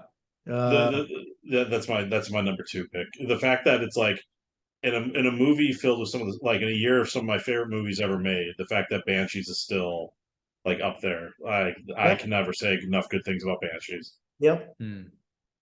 I love the relationship between Colin and what's the other one? Ryan McDonough? Jenny. Prime, yeah. No, No, what's his Donaghy, I think it was his name. between the main characters. Yeah. All of a sudden he just wants to sever communications with his childhood I friend. won't tell him why. Yeah, he never gives And- a and reason. just Hedrick and Colm. Yeah. Thank you. Yeah. Brendan Yeah. Gleeson. Mhm. And Thank you. like I just love that it's like when you're like, oh well, he's not really gonna do this, and then he does. He just goes through with everything. Like Yeah. it's just fun. With such finesse and like nonchalantness, like it doesn't fucking matter to him. He doesn't care. He's Martin not- McDonough is such a great writer, and Yeah. In Bruges is still one. Oh, yeah. I love that movie so much, and I feel like this is probably, if it's not, it's as good as In Bruges, if not better. Yeah. I think this might be McDonough, like might be some of the finest writing he's ever done. Yeah. Yeah. It's just such a quiet, understated Yeah. film, you know. And it will gut you by the end. Yeah. Oh my God, this movie is just Yeah, and it really does. It does an amazing job of showing how a rift like that can happen, and that sometimes there are things that cannot be undone and things that cannot be unsaid. Yep. That at the end of that, you're like, this. There's no saving this. It's gone. Yeah. And having the Irish conflict as the background of it, I mean, it's like, yep, that's what you're going for here. And we can also say probably Colin Farrell's best performance he's ever turned in, I'm sure. Definitely up there as one of his best. that and Fright Night, the remake. True. I really enjoyed. I really enjoyed. I really Yeah. no, I enjoyed the Friday Night remake a lot. But also Barry Keoghan. Oh yes. He was nominated for Best Supporting Actor for this, and He's also been Yeah. on a role of Yeah. great Yeah. parts. Mhm. You know, Right. like, Yeah, I think it's Barry Kagan. I think I it's can how you never say say it. it. It's Irish. So. and Keoghan. Carrie Condon. Craig Condon, yeah. Condon? She Yeah. Mhm. She was amazing. Yeah, she was. Yeah. Mhm. And Jenny Siobhan. Jenny the donkey. Oh, yeah. Everyone and everything in this movie is great. Mm. Plus the beautiful Irish countryside. Yeah, I you got love a lot of great cinematography. You know, just Definitely. like the rolling hills. Yeah, it's Yeah. a lovely film. Yeah. And so is it Matthew McDonough, the screenwriter? Martin McDonough. Mark Martin. McDonough, yeah. Mhm. Yeah, I'm gonna have to go back to In Bruges and Read his plays, watch Yeah. his movies. What I'm really hoping also is that maybe we'll get a film adaptation of The Pillow Man. Or we maybe know. Why not? that's a mean movie. That's a it's mean play. It's a mean play. It would make a really amazing movie. You're right. It would. Yeah. Boris, is it up? Is your Yes. okay. All right, my number 8 is Weird the Al Yankovic story. That's Yes. my honorable mentions. All right. With Honorable Yeah. mention for me too. I love this movie. With Daniel Radcliffe as Weird Al Yankovic and Rachel Wood as Madonna. I mean, I was really good. So much fun. Yeah, it was a lot of fun. Nice little poke at music biopics. Yeah, yeah. You know, Wow. at first it was like Daniel Radcliffe. As Weird Al Yankovic. I don't know about this. And on but top of then- Weird Al Yankovic, a biopic about Weird Al Yankovic, who Yeah. has like no, like he has like no history of problems. Yeah, It's like- kind of like a parody. Oh, it's Yeah, totally, it totally is. It's a parody parody. of Parody biopics. Yeah. parodic biopic. And it seems Wait, it's are you telling me totally that Weird Al didn't? a Weird Al biopic would be a parody? Yeah, it's Hmm. perfect. Are you telling me that Weird Al didn't fight the cartel to save Madonna? Yeah. Because I seem to remember that in the 80s. The idea that the only original song Weird Al ever wrote was Yes. was "Eat It," Yeah. and then Michael Michael Jackson Jackson stole ripped it. it. I absolutely loved it. You know, I've loved Weird Al's been Me like too. a love of my life since I was like 4 years Oh old. yeah, no, I've been a Weird Al Yankovic fan for Yeah. 25 years now. Yeah, since I was like 10 years The old. Weird Al show. Yes, I used to get up every Sunday to watch the Yeah, Weird Al show. Saturday morning, or they weren't the same without that. My show. my And brother had, UHF is one of the most underrated comedies of all yeah. time. Oh yeah, And- yeah. My brother had, you know, the first 2 albums on cassette. We listened to those on, you know, on repeat. I remember buying Polka Party Yep. when it came out myself on, you know, it was like, and when Even Worse came out, it was the first CD I got like Weird Al because it was like the Nice. CD Yeah. age finally. And like, I mean, I just like, he was like my favorite thing in the world for such a long time. Me too. And I love that. And it's so funny because like my kids asked me, they were like, "Oh, does he still like make music?" And I'm like, "Yes." I'm like, that's the most wonderful thing about him is that like he's still making parodies of popular songs, And I would say, if you but we outgrow him because he's still keeping up with modern songs while we Yeah. aren't. So we no longer understand the parodies, Hmm. but they're still awesome. yeah. No, I say if you're a recording artist and Weird Al parodies your song, you know you've made it. Yeah, so Nirvana said like, you know, it's like an honor. Like it's like, I mean, hell, I would say Weird Al is what helps me keep up with modern music. yeah, exactly. It's like I'm like, I've never heard of this before. It's like, oh well, Weird Al did it, so I guess it's popular. In 2003, I saw him perform live at, I think it was Westbury. Yeah, I might have been Might there. have been I there. saw him at Forest. I saw him And at Forest Hill Stadium. Nice. Yeah, yeah. I've seen him at Westbury a few I- times. Oh my Okay, God, no, what a first- show. First time I saw him was actually at the Utah State Fair Oh, when I was nice. in high school, Hmm. and then Forest Hill Stadium a few years ago. What a show. He really Oh, knows how yeah. to Yeah. deliver the goods. Yeah. Yeah, that's a good one. That's a good one. Yeah, that's a good one. Did we get Eric or did we skip Eric, over him again? Eric, Oh, you were Banshees, right? Was that? were you Banshees? Number 8. No, Rachel No, that was was me. Banshees. That's what I Banshees thought. is my Right, number right. 2. Yeah. Gotcha. Sorry, Eric. That's okay. My number 8 was the Batman.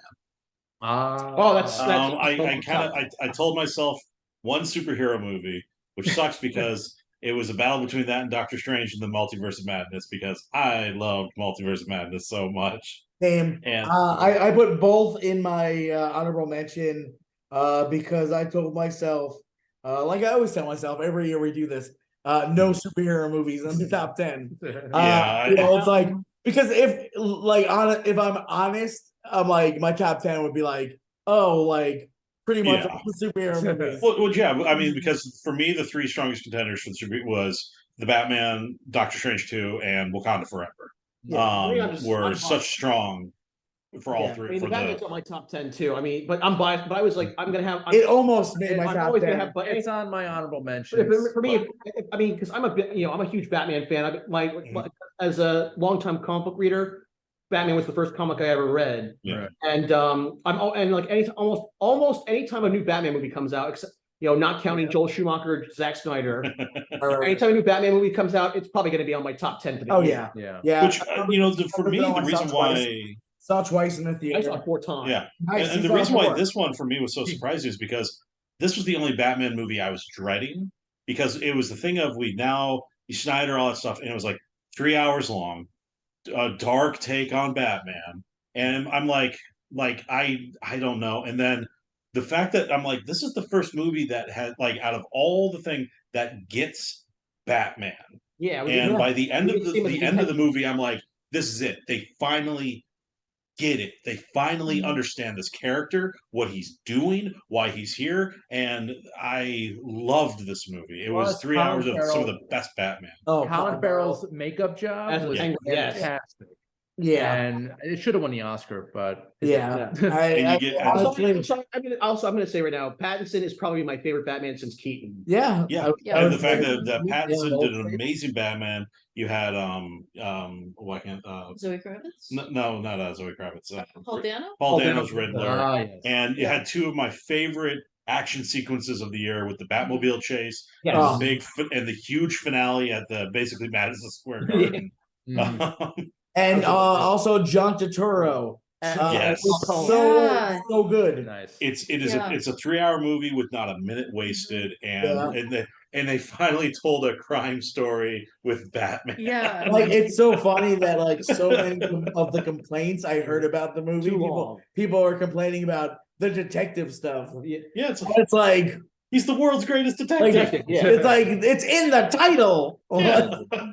But it's my favorite Batman movie. I love this movie so much. Yeah, Yeah. it For me, gets Batman. Yes. It Oh, gets yeah. Batman. Oh, I would say Exactly. my second favorite my second favorite live action Batman movie. Yeah. Nice. Batman Yeah. Returns. It- Dark Knight. I love Dark Dark Knight. Knight Returns. Yeah, it for me it's as good if not better than Dark Knight. So Yeah, I agree. Yeah, and it's my number 4 on the list.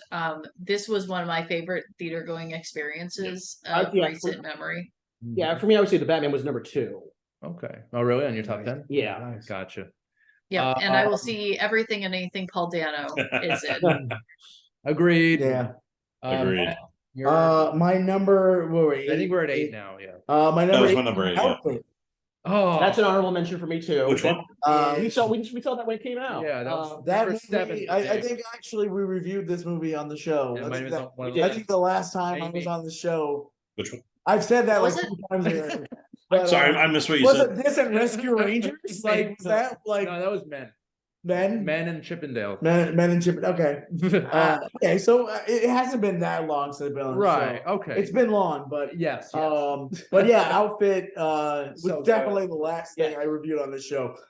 So great. But I you know I love that it's like a play. Yeah, Like, it's- yeah. I'm saying it would it's- totally work as a stage play. It's Yeah. it's oh my god, why am I blanking on his name right now? Mark Rylance. Rylance. The greatest actor of our time. Yeah. I mean, think and he's a knight. he is always so fantastic. Yes. Um, I'm not gonna. I'll watch anything Zoe Deutsch. yeah, oh does. yeah, Right. and I mean, like, I mean, he was by far my favorite part of Don't Look Up. But he was great in Bridge of Spies. and I think he won the Bridge of Oscar for Spies. that. he's Fantastic. I wish BFG was better. But it he really like single-handedly like brings it in this Yeah. movie. Like Oh yeah. his performance in this, it's probably the best thing he's ever done. He's a quiet and guy. He's that's a saying a professional. lot. He's a professional. Yeah. He keeps his head down. He's creating suits for the mob. He's literally everything Liam Neeson wishes he was. Yeah. Like this movie, everything about it, from the dialogue to the plot to the camera work, everything was a I think I straight mentioned. home run. I think I mentioned this when we reviewed it originally. This should be a play. Yeah. Yeah. It would be Yeah. insane on. It should be a play, and then Mark Rylance can give another Tony Awards speech where he doesn't actually give a speech; he just reads poetry. There we go. I love it. No, this movie again hits all the right notes. It was just a phenomenal film. Yeah. Yeah, and the supporting cast too. Zoe Deutsch. Was it? It was Johnny Flynn. Johnny Flynn, yeah. Terrifying. Yeah. I mean, do you really? I mean, this movie was not very popular. no, I unfortunately. mean, It's a smaller film. and Yeah. it was like But it deserves to be seen. he went Yeah. to Peacock immediately, like after it came out. Oh, really? That's funny. And I just made sure that everyone I knew was like, I was like, you have Peacock, watch it now. 'Cause I was like, I was like, my God, this Yeah. movie, this is, I was debating like, should this be in my top 10? But you know what? I also Same here. I agree. Yeah. I definitely wanted to add it because it was one of the underlooked yeah, films. Of the year. it won the spot to stay. Yes, my it did. my what was originally 1, 2, 3, 4, 5, 6, 7, 8, 9, 11, Yeah. 12. I had a top like 16 and I had to like knock some out. But It had that the outfit I had to keep. something of just this great quality about Yeah. it. It had to be on the list. And it's a timeless film. Yeah. Like it feels like it could have been made at any Well, point. And right. like Yeah. I mean, it does take place in Like, the 50s. yeah. But it feels like this but could it be feels like, it feels yeah. like it could have been made anytime. right. There's nothing that like specifically makes it feel like 2020s. Like it's it's like In a year dominated by superhero blockbusters, it's, Yeah, really, yeah. it's a shame that It's this a- film did it's not a- get more yeah. attention. yeah. But It was a total breath of fresh air. definitely. Under the Radar is brought to you by Magnitude Jewelry. Add a 2 to match your attitude. Patent pending, interchange genuine gemstone and crystal EMF protection jewelry. For more information, please visit magnitudejewelry.com/gemgirl or call 718-268-6634.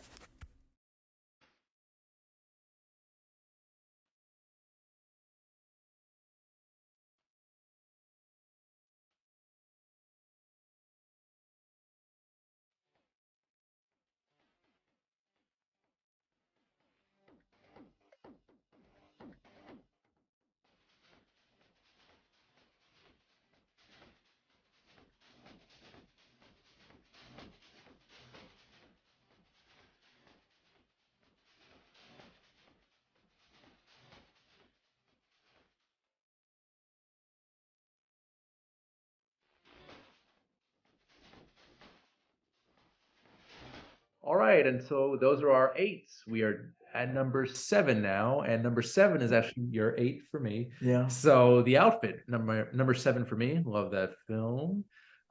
Rachel, number 7 for you. My number 7 is Pixar's Turning Red. Honorable mention for me. Honorable mention. Honorable mention. Yeah, Yes. I thought a lot about whether putting this on my list or on my honorable mentions, and ultimately what pushed this over was it brought up feelings that I had not felt since like the ages of middle school, since the ages of like the era of oh yeah, that's right. I used to get together with my friends. We'd get someone's someone's camcorder and like film our own like little music videos. I'm like, this is something I have not thought about in years, and it nailed the boy band aspect, and it did all of it in a very loving way and not a way that's about demeaning or about like it was a celebration of what it is like to be a preteen girl. Nice. It's just And- really beautiful. Also, I just want to point out outside of David Cronenberg and Scott Pilgrim, it's one of the few movies that wears its Canadian setting on its sleeve, Yeah. Yes. which very few movies do. Like a lot of movies are either set or filmed in Canada, Right. but they pretend it's somewhere else. Mhm. Yeah, no, it had a level of imagination I have not seen on a Pixar in a long time. Yep. Yeah. Nice. And that's is that on Disney Plus right Yes, now? it is. Oh Yeah, yes. that's Yep. on Yep. Disney It Plus. is on Disney Plus. Yeah, I really enjoyed. Turning Red. I really enjoy. It's definitely one of the more unique Pixar movies Pixar movies in a while. Yeah. Also in terms of Asian narratives in Western Western cinema. I appreciated that as an Asian American. I appreciated that. Yeah. I was very, very pissed off that this did not get a theatrical release. Yeah, I wanted to see. Yep. I was looking so forward to seeing this Yeah. on the big screen. Yeah. And then when they just took it away from us and said, nah, It was- it's going direct to So- Disney Plus. It did play here in New York for about a week, but that wasn't yeah. enough. Yeah, we didn't get it Yeah. on the island. So I was plenty of pissed. Oh gosh. Well, But, so Yeah, but it- that movie Strange World that nobody saw. And, Yeah. So Yeah, I don't know. Well, yeah, that's the thing is that Lightyear and Strange World got Straight to Disney got Plus. Yeah. no both. Oh, of sorry, them- Strange World. Both of those got theatrical releases, and both of them did not Yeah. do very well. Yeah. Yeah, And yeah, both felt like they I think should have Turning Red been would have immediate to probably something done like Disney okay. Plus. I mean, overall, Disney dominates the box office every year. But on the as far as like their animated features, they really dropped the ball on theatrical releases. Yeah, Well, all right. I'm gonna add that to the shame list. definitely check it out. Yeah, sounds good. Eric, how about you, sir? Number My number 7 was Del Toro's Pinocchio. Gotcha. Loved Alrighty. it. Can't say enough good things about it. Nice. Bars? Right. My number 7 was Clerks 3. Nice. Uh, Did not see that one.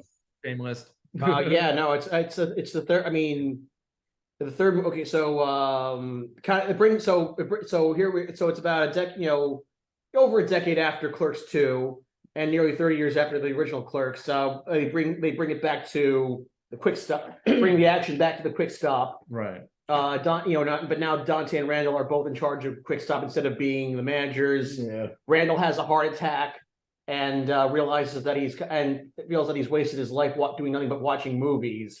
and him and Dante set out to make a movie about their time at work. And so the thing it starts to get really meta. That's very meta. Yeah. And they bring back a lot of the actors from the original that even the little kid. I think like most of the customers Yeah. that I guess whoever was still alive they brought back. yeah. Also some good cameos from Ben Affleck, Melissa yeah. Sarah Michelle Gellar. Sarah Michelle, yeah.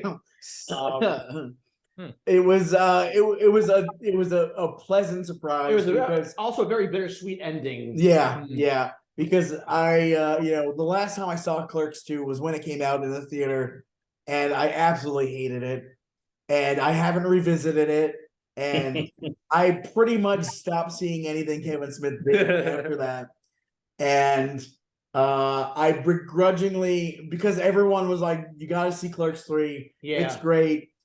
I saw it. I wept like a baby. Yeah, really. same here. I was, and I won't. Because I went to the New Jersey premiere with Kevin Smith and the cast. Nice. I happened to. It was great because I saw it with a friend that I hadn't really hung out with in years. Probably since like the mid '90s, and we ran into each other earlier that day, and he asked me if I had seen it. And I said, "Oh, I'm going to see it today. I actually tickets." And he goes, "Where and when?" And he met me there, and then we spent our whole like an hour and a half in the parking lot afterwards, catching up and everything. Yeah. And it was like it was a perfect movie for that, because it was it really it's a movie about growing life and hitting middle age. Yeah. And it's like time slipping by, and like that, like the whole premise really resonated with me. Exactly. And I kudos to Kevin Smith, he really pulled it off. And I know a lot of people are like, oh, it's real cheesy and whatever, but it's it's probably the most brutally honest thing Kevin Smith's done in a while. And the reason it works is because with Clerks 2, he was no longer writing about himself. Clerks, he wrote about himself. You write what you know. A heart attack, and it's like, this is what happened to Kevin Smith. It's 100% Kevin Smith, and it was beautiful.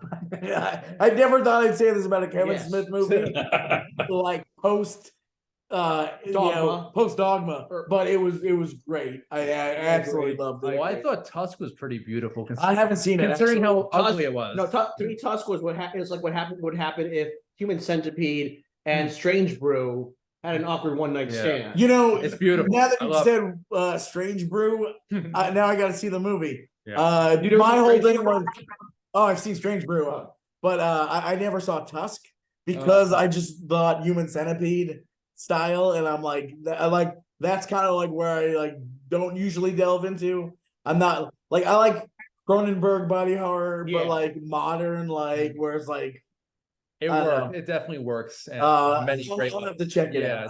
Check it out.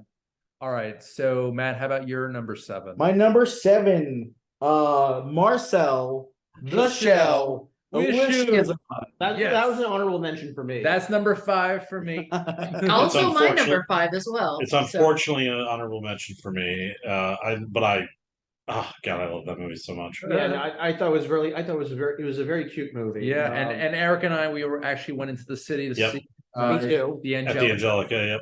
Great theater, by the way. If you guys haven't, frequently- This was yet another one of the movies I saw 100%. twice theatrically adorable, this year. adorable. I just absolutely loved it. I mean, it was just Jenny Slate was 2 for 2 this year. Oh, and yeah.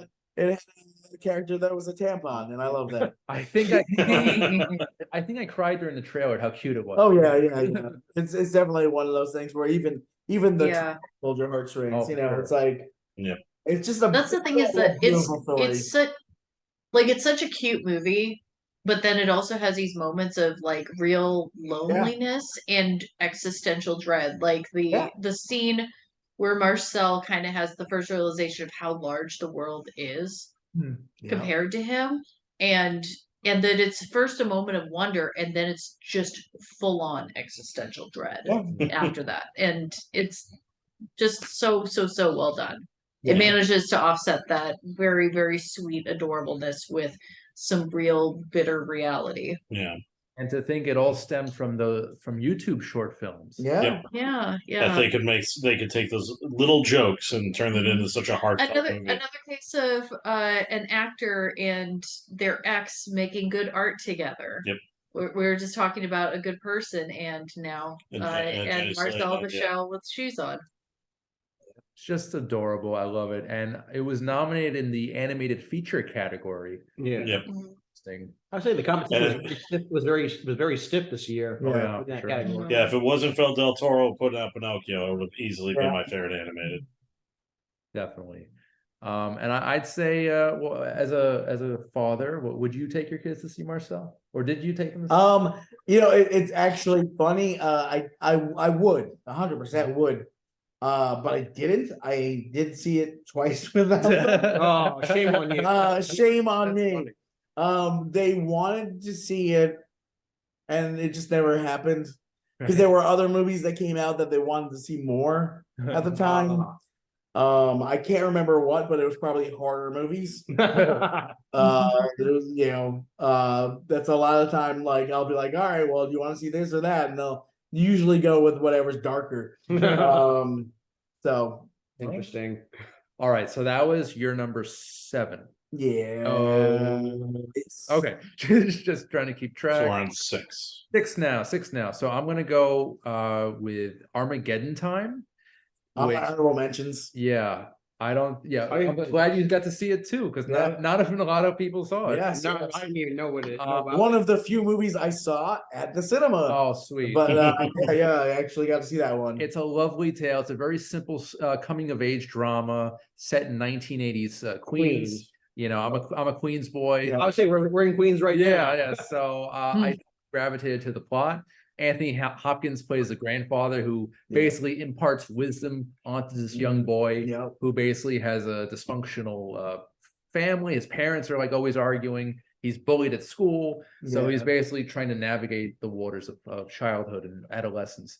It was like I said, very simple story, really well acted, Yeah. and I just fell in love with it, and I can't wait to see it again. Yeah, it was just I love 70s period pieces Mhm. like New York City, Yes. like Queens period pieces. Yeah. Same here. with angry Jewish dads. Jeremy Strong Strong. of Succession. He's Very I was strong. saying, did you have an angry Jewish dad or? No, my dad's actually not Jewish. Oh, My mom is Jewish, so it's like extended family. Now my dad is Jewish. I wouldn't say he's angry, but he can be a little grumpy. Yeah. But, I love him. I love him. But yeah, like like Howard Stern's father grumpy or? I'm not sure. it, Oh it- no, not that bad. I feel like this is about to turn into a weird version of the Hanukkah song that's Yeah, all about our exactly. relatives that are Jewish. Jewish Randy- family. Randy's Uh, father. Which he's ironically, I showed that to one of my daughters yesterday because someone brought in a bunch of DVDs for me to sell at Pickle Island, and one of them was 8 Crazy Nights, and she was Like, why does that guy look familiar? I'm like, it's Adam Sandler. So he's Jewish, and I was like, his most like one of his most famous things is the Hanukkah song. So I played it for him. You know, she laughed, and yeah. So, Nice. But yeah, I say Armageddon Time. yeah. Bring the kids to see it. Oh yeah, you know? no, it's a good, It's relatively wholesome. it's sad. I Yeah. mean, it's, any movies like 70s New York City Yeah. racism, like, you know, I'm there. You know, you got me. And is a The great battle, anything, anything involving the bad old days of New York. Yeah, oh yeah. If there's graffiti on the wall, on the subway cars. I'm there. Yeah. and also there's a really good scene with Hopkins in Oh, yeah. at the park Yeah. by the World's Fair. Yep. So it's really Yeah, it's a really it was fun, good. decent film. Like Yeah. I really loved it. So that's Armageddon Time. Number 6 for me. Rachel. So my number 6 is Guillermo del Toro's Pinocchio. So we have talked at length about it. So yeah. Eric. My number 6 is Glass Onion, and like Ryan Johnson, great murder mystery, loved it, and just can't wait for the third Knives Out. Now, are they going to do? Is it just going to be a trilogy, or are they going to just keep going like the Fast and the Furious? As far as I'm aware, Netflix hired him to basically make a trilogy because he made the first one theatrically, then Netflix bought him for the next 2. So But I did get to see Glass Onion theatrically, which was great. nice, They did a Yeah. limited run, so and maybe in the meantime, get second season of Poker Face. yep. So good, so good. Forrest. My number 6 was Funny Pages. Okay. Me and Matt talked about that, and it was a good dark dark comedy Yeah. dealing with a and for me, as much as I love comic books and comic book movies, I love watching movies about comic books. Definitely. Yep. Gotcha. There's a comic book store in the movie. Yes. I'm there. Same here. As someone who used to work in a comic book store, Yep. I am there. Yep. Perfect. All right. Next. Mine is The Menu, Oh, and I believe we already touched on that. so we're at that point in the show where we're kind of repeating. Yeah. Yeah. I don't know if that's a good thing or a bad thing. I think think Speaking things up. we're like on the same page at this point. Yeah. Yeah. All right. So number 5, Marcel the Shell with Shoes On. So there we go. So beautiful film, really great performance from voice performance from Jenny Slate, and A24. Yep. You know, what can you say? They turn out a good product. Yes, indeed. Rachel, number 6 for you. I'm just going to echo that. Mine was also Marcel the Shell. There we go. Perfect. All right, here we go. Here's my hot take for number 5, Barbarian. Nice. That's Oh, all I mentioned. I was like, my 11 or 12, that one got weeded out. Man, that one blew me away. Fantastic I movie. cannot remember the last time I had such a great time at a horror movie. That cut in the middle. Who would have ever thought Justin Long would be such an MVP of horror movies? Yeah. But I loved Barbarian from start to finish. It's so imaginative, Yes. so creative, and it's like I'm watching a horror movie that is genuinely surprising me. Yeah. It was, 2 of my favorite horror movies I would say not only of this year, but like as the decade has begun, Mhm. this movie and Nope, Yeah. both by comedians. Yeah. Zach Krieger from The Whitest Kids You Know. Yeah. Mm-hmm. But it's Justin Long singing in his Corvette.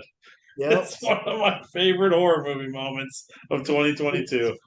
Barbarian. I loved it. It's one of my favorite horror movies. It's so rare to see a horror movie that surprises you. Yeah, exactly, and does it And- so well. I started watching it and I'm like, starting to expect things, and then like it's like, oh, it didn't take that turn.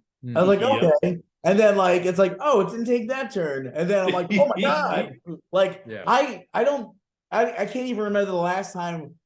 Maybe Get Out was the Yeah. last time I really felt that way Hmm. watching a horror movie. Yeah. Yeah. Mm-hmm. All the scenes in the like the tunnels and the Oh my basement, god. Yeah. so And then when she tries and gets the cops, and Oh, yeah. they don't buy the story. You know, Oh.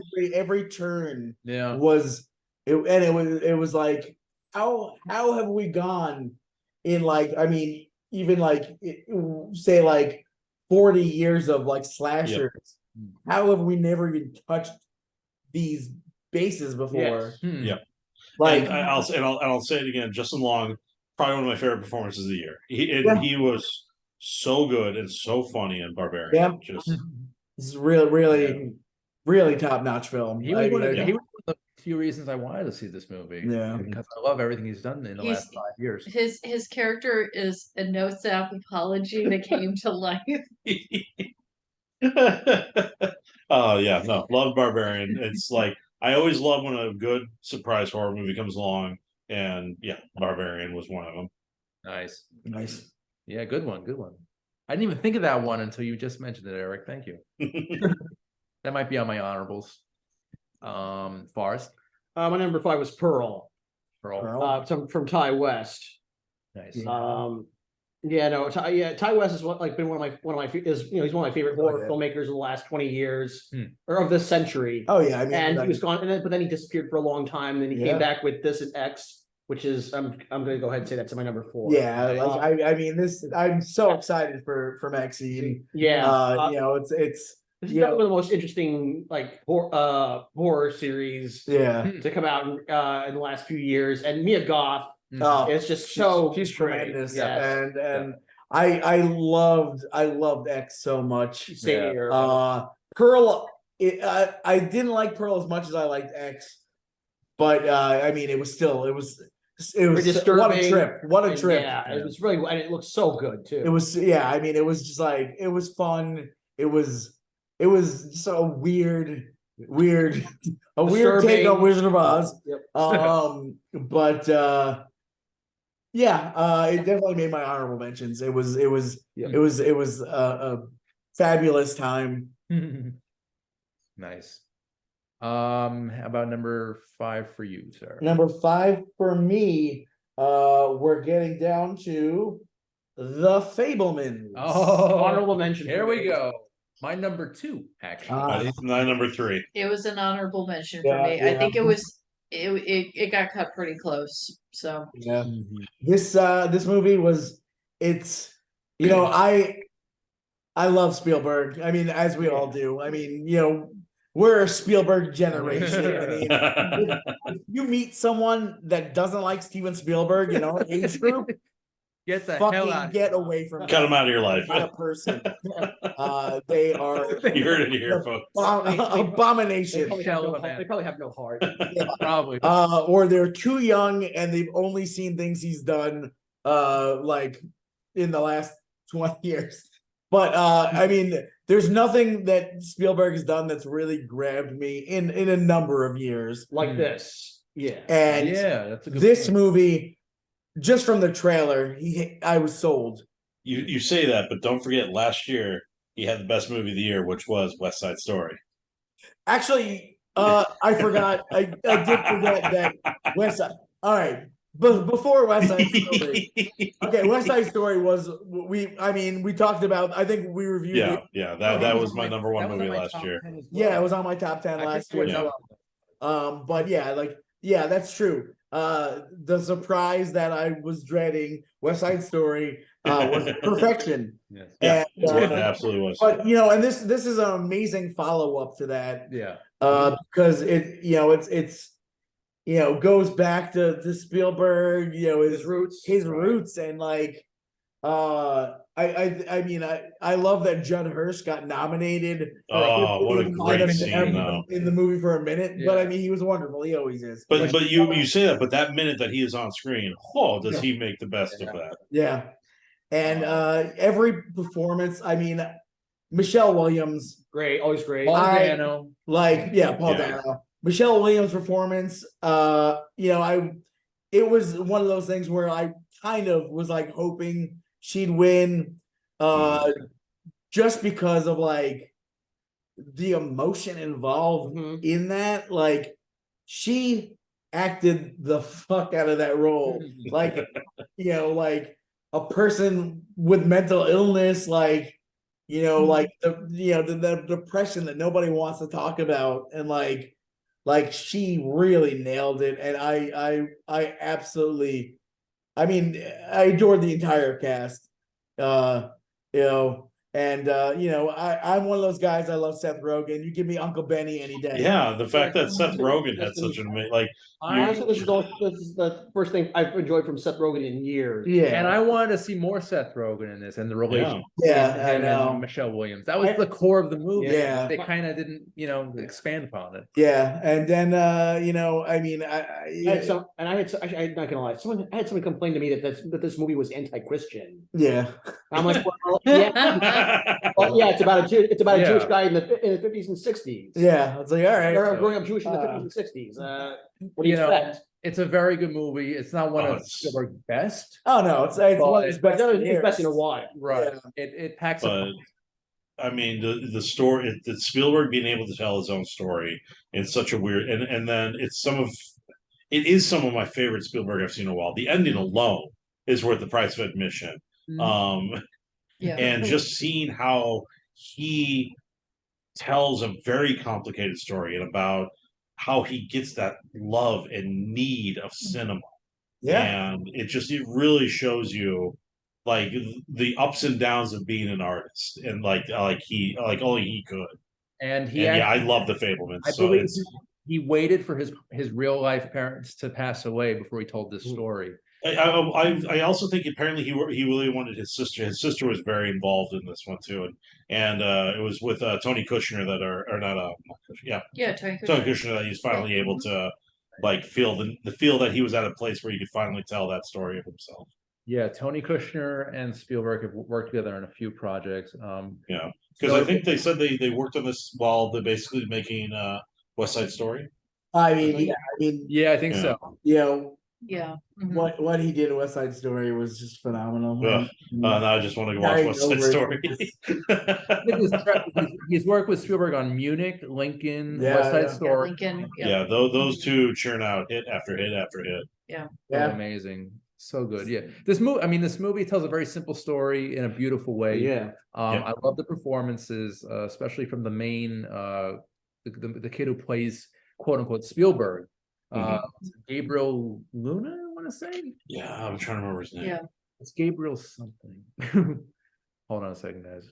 We've got sorry, Gabriel LaBelle, who a young rising talent, and he was fantastic in this. And I'm sure he did Spielberg proud with his performance. It's Definitely. it's just a wholesome movie, and it's got a great score by John Williams, of course.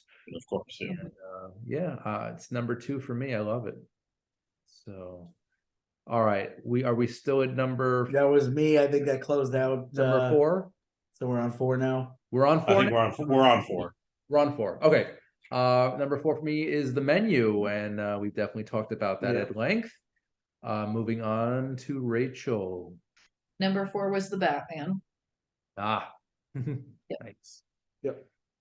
Eric. Number 4, and I'm surprised I'm the first one dropping this. Top Gun Maverick. Oh. All right. I mean, what a blockbuster! What a just seat of your pants. I loved everything about it. Top Gun is one of my guilty pleasures. I love the original one, warts and all. It's great, but man, was this is how you do a blockbuster. And the fact that they still managed to have the most awe-inspiring aerial photography I've ever seen, and the suicide mission at the end is still like I watched it again with like when I saw it the second time, even with knowing the outcome, I was still just like pinned the entire time. Like Tom Cruise made probably one of the best action movies of his career, in the fact that it wasn't even a Mission Impossible, and I love Top Gun Maverick. This was like the best blockbuster of 2022. All right. It's definitely an honorable mention for me. Because I just had balls out fun watching it. A weird thing. I've never actually seen the original Top Gun. Wow. It's like one of those things I just never You're was. not missing a whole lot. Yeah, I mean, like it's a there's decent certain movie, but- movies that like I just that was like never. I was like, I don't really care about. You're missing Goose. The 80s were very weird for me. Because like my mindset when I was a kid was if it involved sports or like planes and shit, I didn't care. So like Top Gun, I never saw. Karate Kid, I've never seen. Really? I've never Wow. seen any of the Karate Kid movies. Wow. Cobra Kai? I haven't watched Cobra Kai because I haven't seen any of the movies. Interesting. But these are things I'll get on eventually before I die.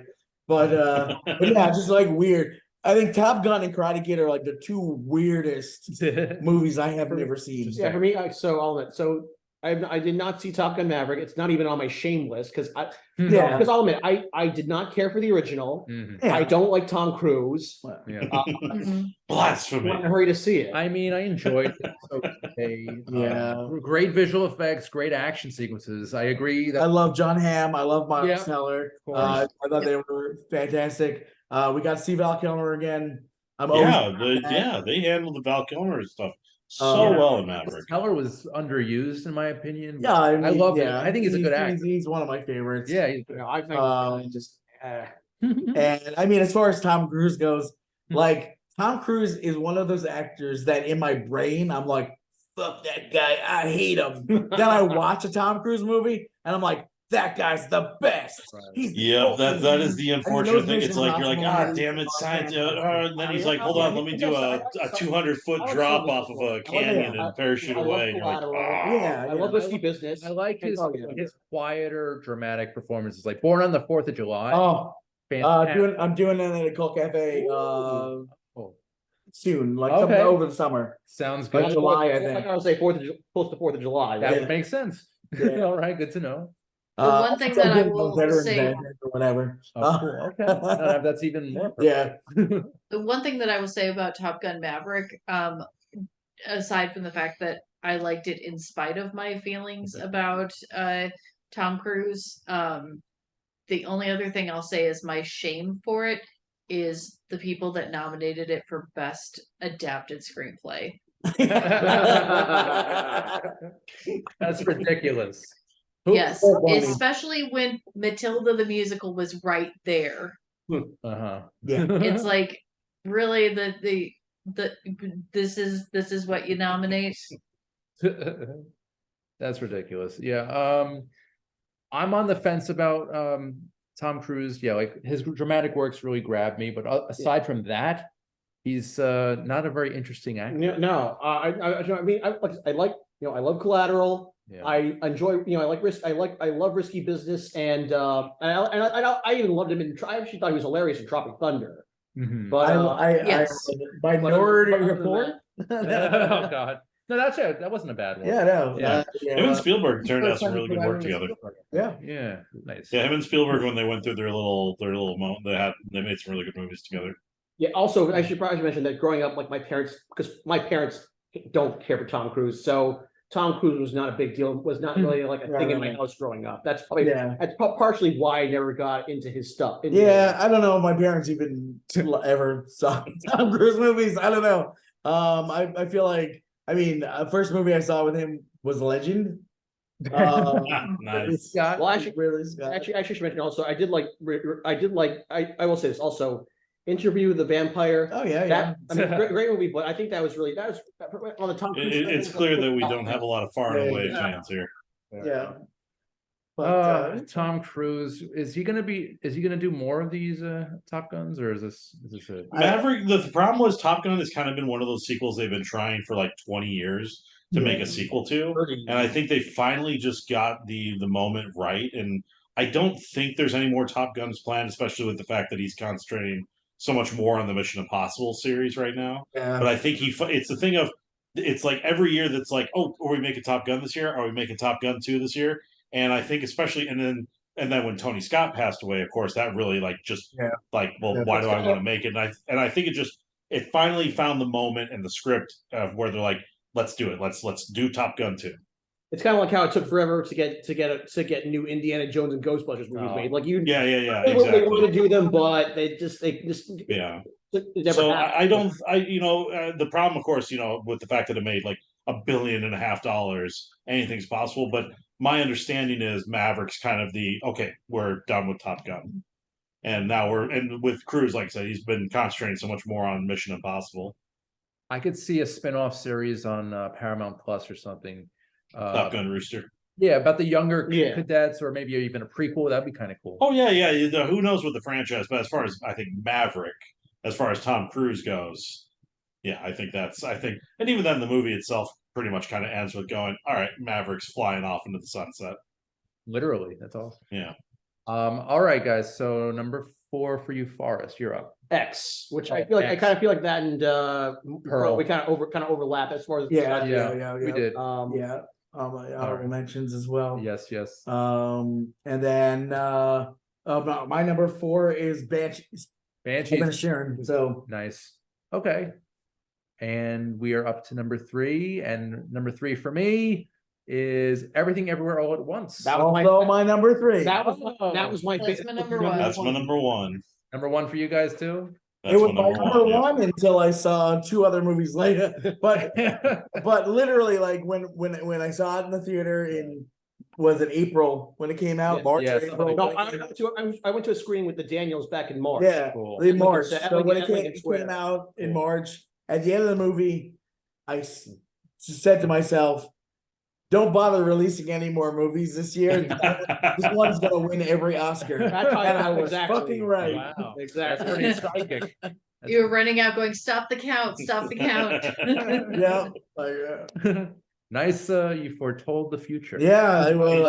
I It's said the no thing of more. it's- Literally. It's how blessed 2022 was, the fact that we got Everything Everywhere, the Fablemans, Banshees, all in the same year, and Yeah. we were being asked to choose between Oh, yeah. those 3.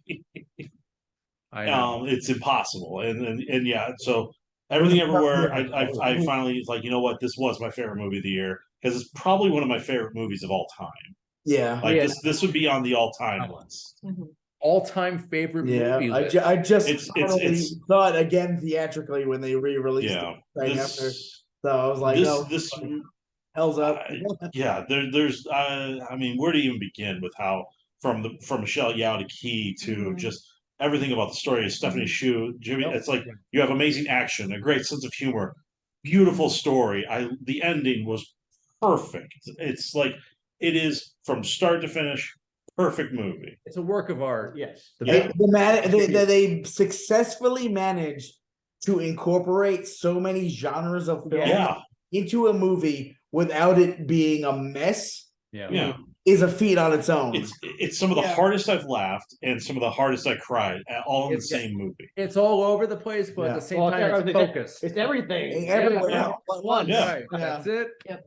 And yeah, the editing, the visual effects, the music, the performance. Yeah, I mean, yeah, I mean, action. There's really nothing bad you could say. about it. Yeah. The wacky comedic elements. Right. I mean, Raccacoonie. the whole, Raccacoonie joke. Yes. is probably my favorite thing in the universe. Plus, you've got James Hong, veteran actor, coming Oh, back. Yeah, it's No. there is A no legend, weakness in this absolute movie. legend. It is a perfect script. It's a perfect movie. Like it's certainly one of the greatest movies I've ever seen. Yeah. Plus, Kiwi Kwan winning Best Oh. Supporting Actor. And his I mean, first major film movie role in over 30 years. Yeah, that- Yeah. And well deserved. And Story. the first time I've ever cried watching someone's Oscar speech. Yes. Like I'm like, I love that guy that much. I'm like, oh my No, god. I remember seeing like last year. I remember I was at a screening of Teenage Mutant Ninja Turtles at Yeah. Alamo Draft House, and the trailer and that's where I first saw the trailer for this movie. And when I saw Ki Kwan, I'm like, is that who I think it is? Yeah. Like, okay, and when I checked Yeah. later and saw that it was him, I'm like, okay, I gotta see this. You know? And apparently, Randy Newman was Raccacoonie. Raccacoonie. That's Yeah. I guess he was the what a like it's just the Daniels just made, and I have absolutely, I love Swiss Army Man Same. so much, and just I cannot wait. It's like, let these guys continue to do their weird selves, because I'm always on board with what I they're doing. always say that there's like very little creativity left in Oh Hollywood. yeah. But They the The Daniel, Daniel, it's because the It's not a Daniel stole it all. when I saw Swiss Army Man, I was like this is the most creative, wonderful thing I've ever seen. It's so stupid, so simple, and so perfect. And you see, I and you see never in a that. million years would have thought in a Yeah. couple of years they're gonna fucking sweep the Yeah, Oscars. yeah. And again, Yeah. and I I think think what about we that should have back been once when I told was about with Swiss Army Man is you're right. It's like here's this whatever, but then the last 10 minutes of Swiss Army Man is that more like, oh, the Daniels are actually really good filmmakers. They're not Yep. just about the wacky. It's like Yeah. the ending of Swiss Army Man is these guys are good storytellers. Yeah. Awesome. It's an incredible story. And now I should mention a good chunk of this cast of this movie is going to be in Disney Plus's adaptation of American Yes. Chinese, Yep. which is one of my favorite comic books. One of my favorite comic books. Yeah. I am very much looking forward to watching I mean, that. I'm sure it's gonna be good, but I mean, it's gonna be that cast is just like beyond, you know. Are the Daniels involved with this? No, No, Oh, it's like almost everybody in this movie, except everybody from everywhere all once is involved with this, except for the Daniels and Jamie Lee Curtis. yeah, that's very weird. But I'm still definitely gonna see it. So, Yeah. Yay, everything everywhere. That's And I awesome. definitely recommend reading the comic book. But reading Yeah. the comic book, it's depth. Great. Like Gene Luen Great. Yang is one of my favorite is probably one of my favorite comic creators of the last 20 years. yeah. Awesome. All right, I'm adding that to the must-see list when it comes out. So that was my number 3. Rachel, how about you? My number 3 was RRR, which I know that we have talked about. Yes. Eric? Not to. My number 3 was The Fablemans. Nice. Okay. Forrest. My number 3 was Nope. Okay. My number 3, like I had just said, was Everything Everywhere All at Once as well. Perfect. And now at number 2 for me, The Fablemans, which we definitely talked about. Rachel, number 2. Number 2 for me was Women Talking. It was one of the first movies when I started putting together this list that came to mind. I have thought about it so much since I saw it. Probably it's along with Nope. Those were the 2 movies that I thought about the most after seeing it. Just stellar performances. What a great script. Amazing script. Like keeps you just compelled the whole time. Honestly, they should adapt it for stage as well because it is very well suited for that. Yeah. I could definitely see that. Yes, I'm very ashamed of myself for missing this one. This is Yeah. definitely It- on my shame list. I really It is incredibly really good. want And to it's the see thing it. of it's a very simple movie, Yeah. but it's the fact that it's able to capture so many different voices and so many different sides of a debate and do it so well that it's like I don't think I can think of a writer who would be able Yeah. to write that many there's- voices that well. And there's a character in it that initially you think that you have her pegged and you think that you know what she's about. And then there's a moment where she just like has this turn and reveals this thing. And it just completely recontextualizes how you've Yeah. seen her interactions with them so far. And like just also the humor that it brings to it, which is apparently something also from the source material, because even though this is a very sad story at times, a very dark story at times, dealing with sexual assault, dealing with religion, dealing with these women that have been disenfranchised in many ways and left powerless in their own community. That there's moments of genuine humor within between these women, and so much warmth and love between them. So yeah, cannot recommend it enough. It's Yeah. very good. The whole thing is, should they stay or should they go or should they fight? Should they stay or should they go? Yes, thank you. Really will be no.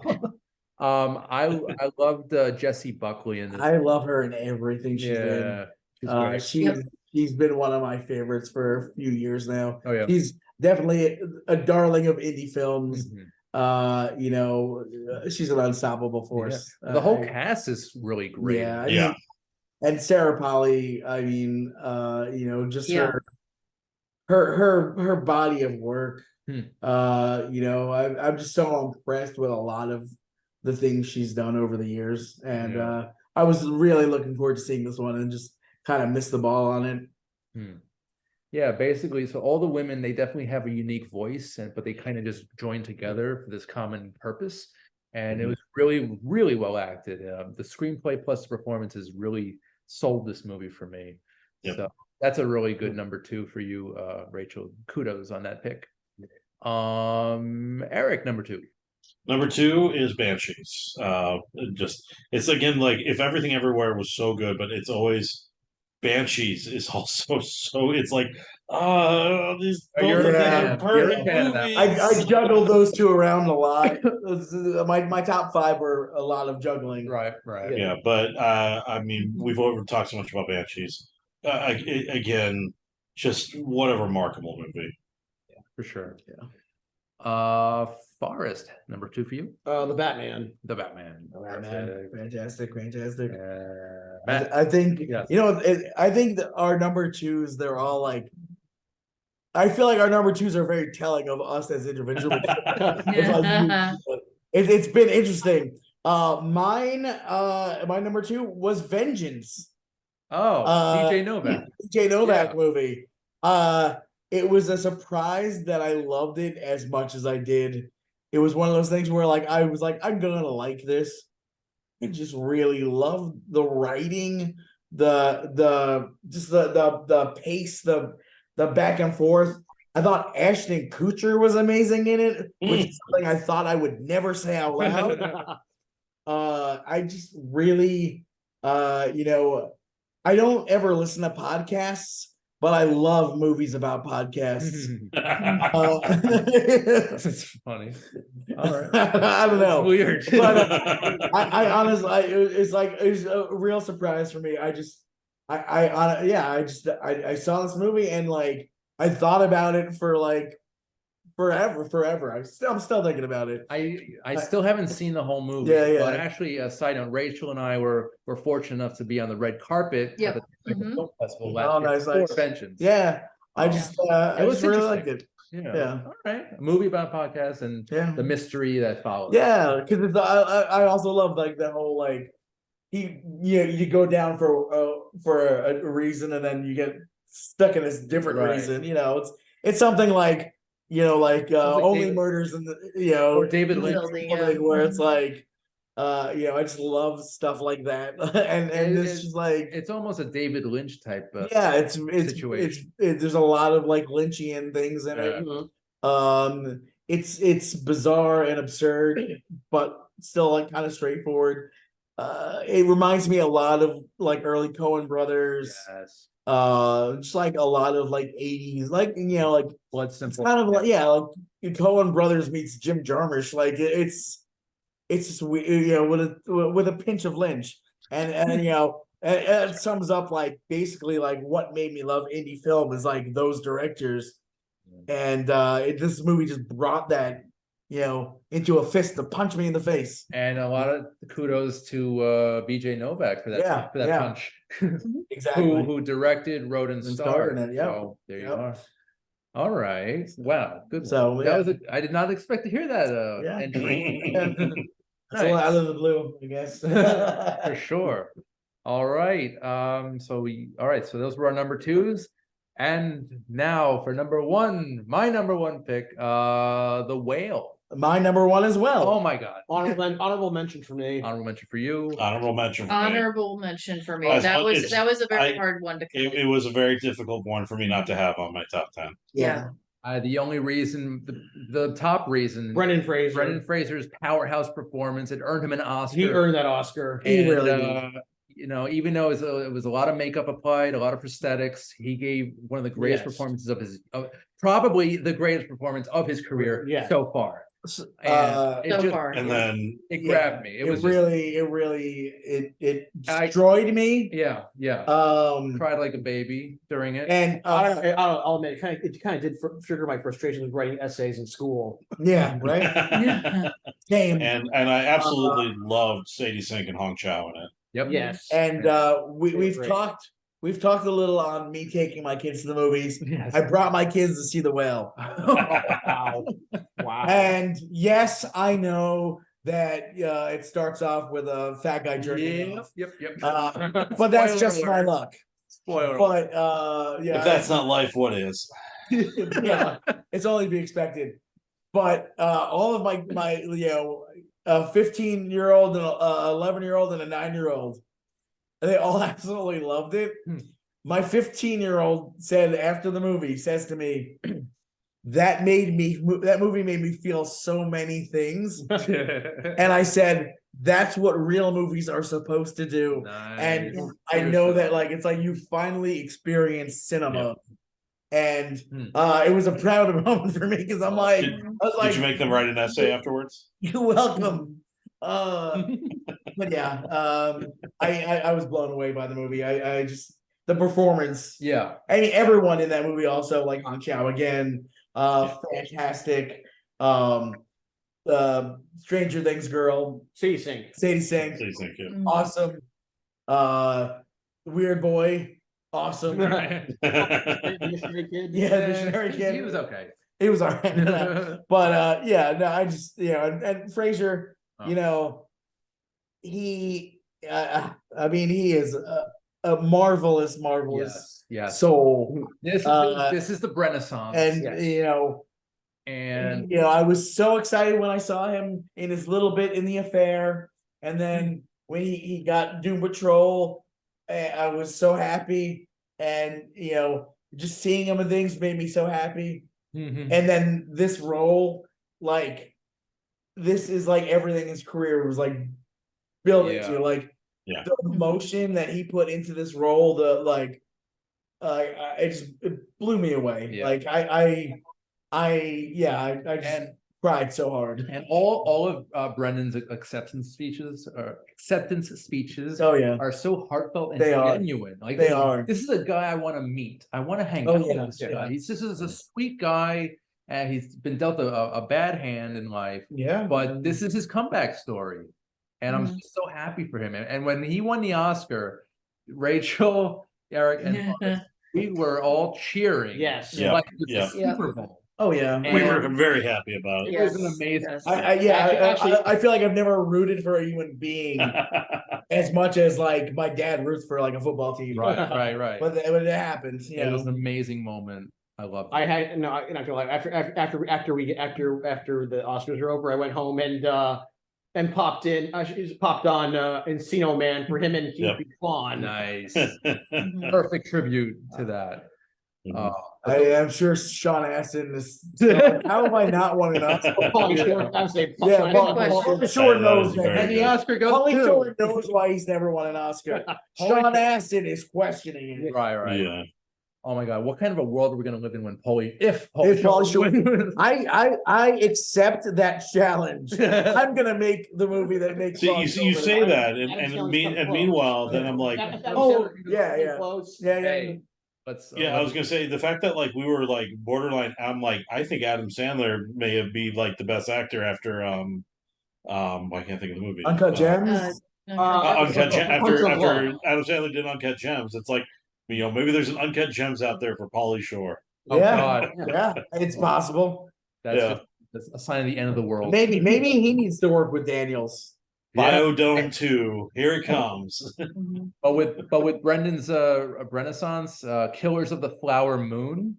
This looks like an interesting Western film. crime drama from Martin Scorsese. Okay. Yeah, so that's So coming up soon. it's like a fill in the blank. His next 4-hour Netflix movie. Western crime drama. Yeah, I'm down. Yeah, I don't hell care. Take my money. DiCaprio, Plemons, De Niro. Yeah. Come on. Almost all of Scorsese's regulars. Yeah, Lithgow. Jesus. Yeah. So that's upcoming. What do we got? When is this coming out? You're on the. Later in the year, like October. yeah. Unless So, we yeah. go to Well, actually, playing Cannon next month. yeah, if we go to the Cannes Film Festival, we could catch it.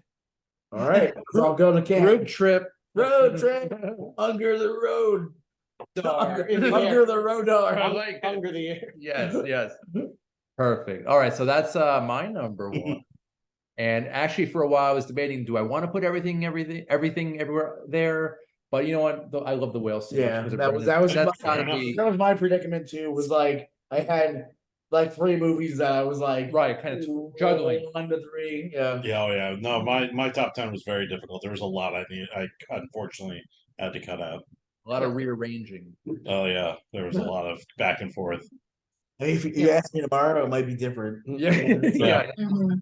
This is what you. I got think, today. but I mean, to be fair, one of the things, my number one Everything Everywhere it was always Yeah. Banshees in that one, but it was always Everything Everywhere has always stayed at the top. Right, Yeah. right, Like, for right. me, Yeah. it's always been the number one. Yeah, well, it's an amazing film. Yeah. Rachel, how about you? What's your number one? My number one was also Everything Everywhere All at Once. And if you want to see something fun, the donut shop where we work, the Lodge in Jersey City, we did in everything, every donut all at once. Nice. That came with everything seasoning and had edible googly eyes. And we have kept the googly eyes up around the shop, so that's a fun little thing for. We had some kids stopping by, and we were telling them that they should go spot all the googly eyes. It's cute. So, but yeah, definitely my number one movie. Just as we said, it's 10 out of 10. Nice. And Eric, you said that's your number one too? Yep, my number one was Everything Everywhere. Cool. Mr. Bennett? Mine was also Everything Everywhere All at Once. Okay. And we Rule shared of the whale. whale. Hey. Perfect. Excellent number ones. Yes, I love it. It's great. Now I kind of want to watch both films back to back. What an interesting. And then- See, for me, the thing, like, Why not? Yeah. for what Matt was mentioning earlier, I love the fact that my favorite two movies of the year is the most anti-nihilistic movie and the most nihilistic movie. Yeah, there you go. Mhm. Philosophical Yeah, perspective. it's like whereas A Banshee is black and like, white cookie, my friend. yeah, it's like the two polar opposites in terms of where they stand on is everything sucks or is everything good. Nice, nice. All right, now our last category is honorable mentions and stuff that was that we saw over the course of the year, but didn't quite make the cut of the top 10, but we still love these films anyway. So why don't we just read down each of our lists real quick? Right. Because it's getting kind of late. It is kind of late. Mhm. But yeah, this is in no particular order. Raymond and Ray. It's on Apple TV Plus. Ray Romano. No. It's Ethan Hawke and Ewan McGregor as two estranged brothers whose father passes away. Oh yes. They come meet to basically bury their own father. That was what their father wished. His final wish Oh, was to bring the brothers together to bury him. I need to see that. Yeah, it's a dramedy. It's very well acted, and it's kind of funny too. I also have Banshees of Inisherin on there. All Quiet on the Western Front. Tar. Mhm. Emily the Criminal. Oh, that's on my It's on my honorable mention. Okay, yeah, well acted. I was surprised. Aubrey Plaza, I always look forward to seeing her. Yeah, I always, Regardless, and I- then it was like, yeah, it was much better than I yeah, could have anticipated. it was like kind of a dark sort of a dramedy. Yeah. Yeah. But I've always seen her more in a comedic light. This Yeah, one, Same she's- here. She's more kind of serious in this and intense. Yeah. And I kind of wanted to see where her journey was going. Yeah. She's pretty good in this. Top Gun Maverick is on there. Apollo 10.5. I really want to see that. Yeah, I believe that was oh shit, Matt, who's the I love Linklater, so it's like, Linklater. Yeah, Richard Linklater. Yeah. Sort of what he did with oh shoot, what's the dream one? it's because the rotoscoping where they Thank you. I forgot what's the Waking Life. Waking Life ish. Yeah. Same Yeah, Scared technology. Darkly. Yeah, so there you go. Oh yeah, I remember. Oh yeah, I remember. We were supposed to review that. We never got around to it. We didn't. I completely forgot to put. Yeah, that was really good. Yeah, it was decent. It was well made. Basically a story about Apollo 10 and what could have happened if this kid was an astronaut. It's a weird journey as well. White Noise on Netflix. Saw that theatrically as well. That's good. That's a good one. Caught that on the big screen. Sort of a dramedy with Adam Driver as a father who's kind of trying to protect his family from a mysterious gas cloud. Yeah, Pretty good. Pretty interesting. Yeah, Yeah, it was good. It was well acted. So I like pretty much anything Driver's in. but same. Yeah. Yeah, same. Okay, so also got The Batman. Chip and Dale Rescue Rangers, which Most certainly on my honorable mentions. Yeah. Mine too. Fantastic movie. yeah, it's a lot of It fun. was best one of those films since Roger Rabbit. And it definitely brought that 80s Roger Rabbit Yeah. vibe to it, which I Yeah. totally respect. Also very Yes. so that's pretty cool. Empire of Light starring Olivia Colman. Pretty good film. It's a drama where she works in a movie theater, and she's obviously a woman that, and she's not as young as the other employees, and she has sort of an affair with this really young guy. It was well acted, of course. She's a great actress. Also Elvis, it's on there. As Yeah. Mhm. whom I can't get into. It actually is. It's not a bad film. Elvis is very good. Yeah, it's not as flashy and over the top as like Moulin Rouge or The Great Gatsby. Yeah, I mean, it's like one of those things. I loved Moulin Rouge. Yeah. Most of his films I'm not like super keen on. And there are elements of Elvis I really didn't like. I took the kids to see it. Oh, good. That's a good They enjoyed it. Yeah. Like I mean, certain aspects, like anytime you put hip hop in a movie about Elvis, you taking me out of the movie. Right. But I really appreciated the last half of the movie. Mhm. Like I really enjoyed that stuff a lot. I mean, it was a well done film. Yeah. And Lerman just needs to hit the brakes a little bit sometimes. And Tom Hanks, once again, Yeah. you are one of the greatest actors of all time. Tom Hanks, are you listening to me? You are one of, if not the greatest actor of all time. Yeah. Stop doing this shit. Do you Get not want to see him put together. on the suit and sing about Santa Claus? I'm looking. Here comes Santa Claus. Don't worry. Here comes Santa Claus. So much history, you can afford to have a bad year. I know. He can had a bad He can decade. have a bad day, but you know. Anyway, I'm looking forward to Astro City. Yes. I'm hoping that should be decent. We're going to review it eventually.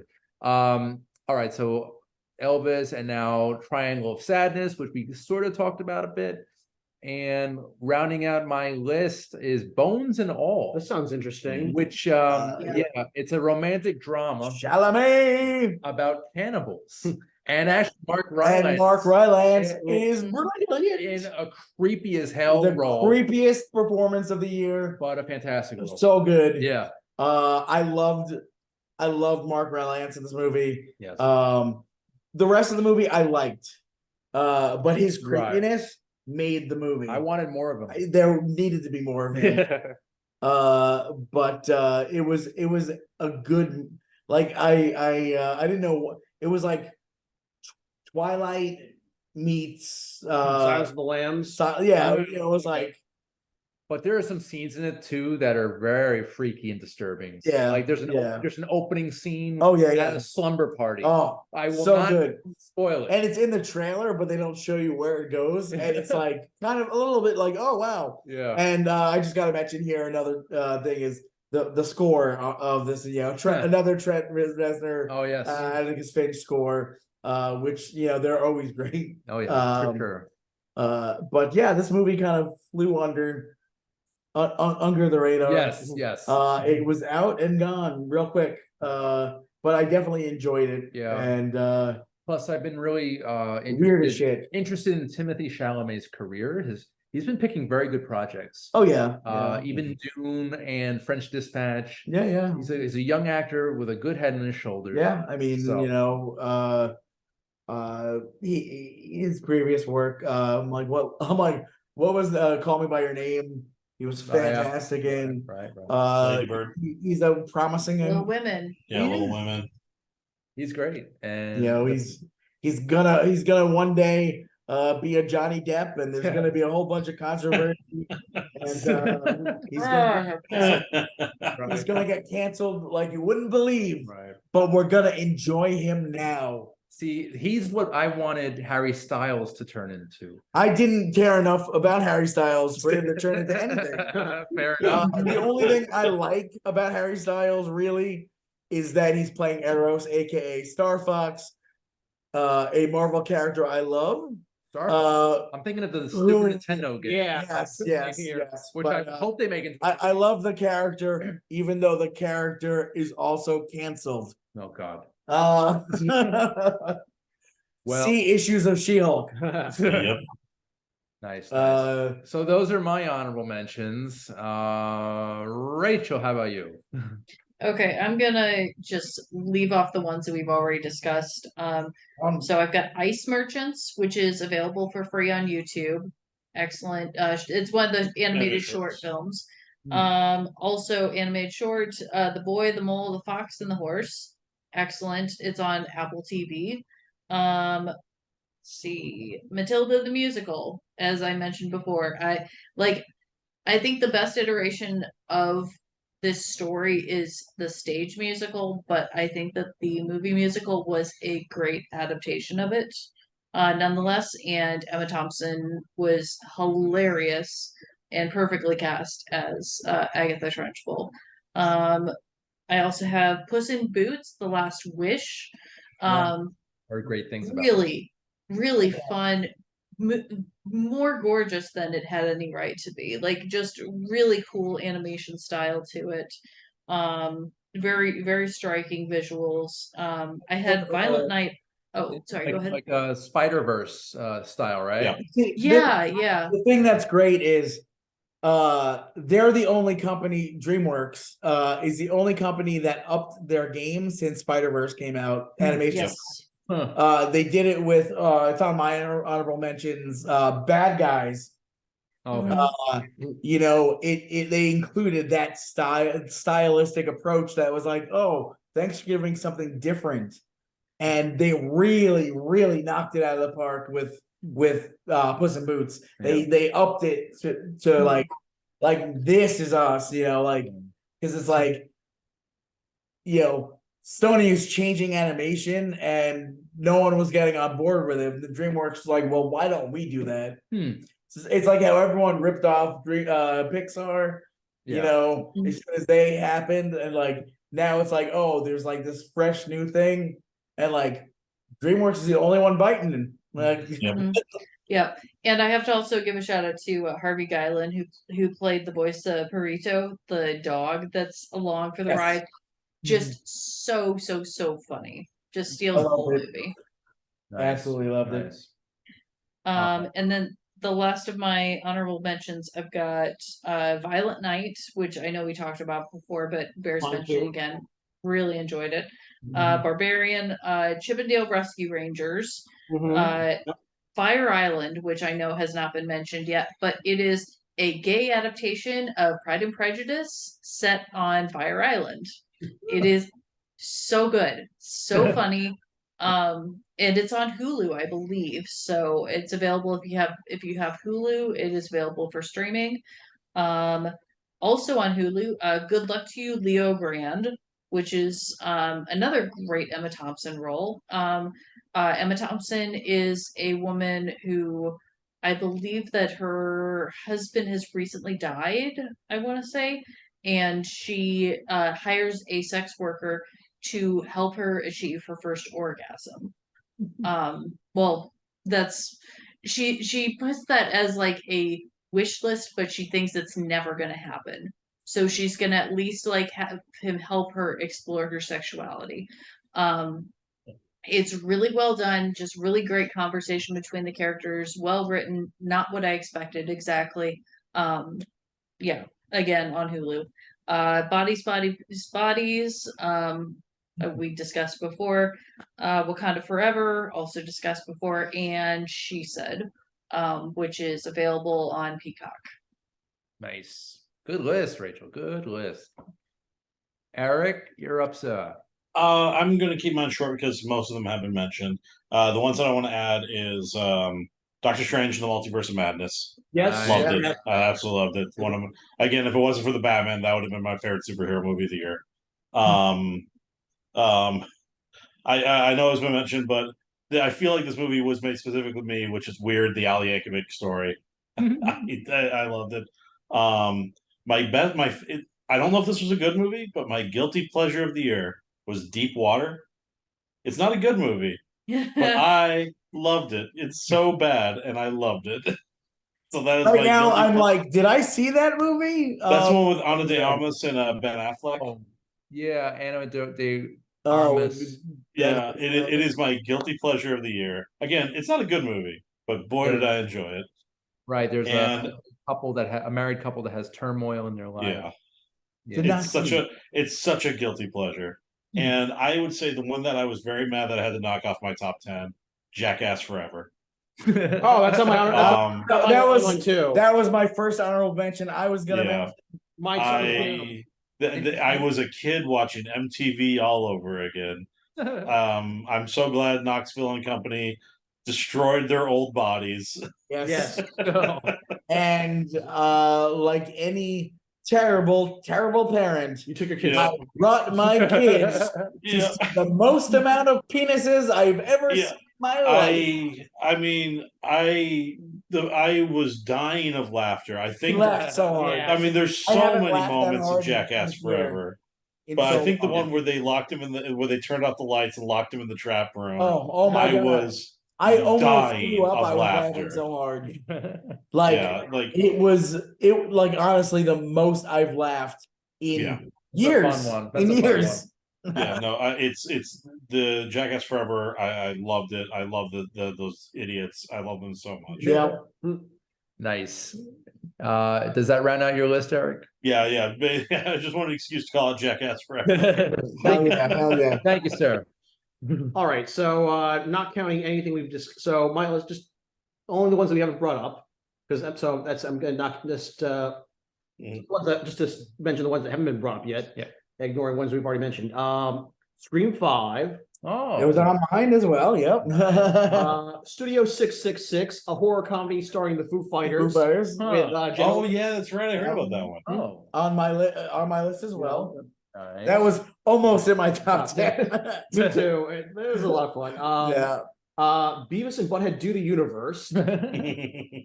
Scratching off my list right now. I always, Beavis and Butthead never failed Yep. to make me. Yeah. Yep. Metal Lords.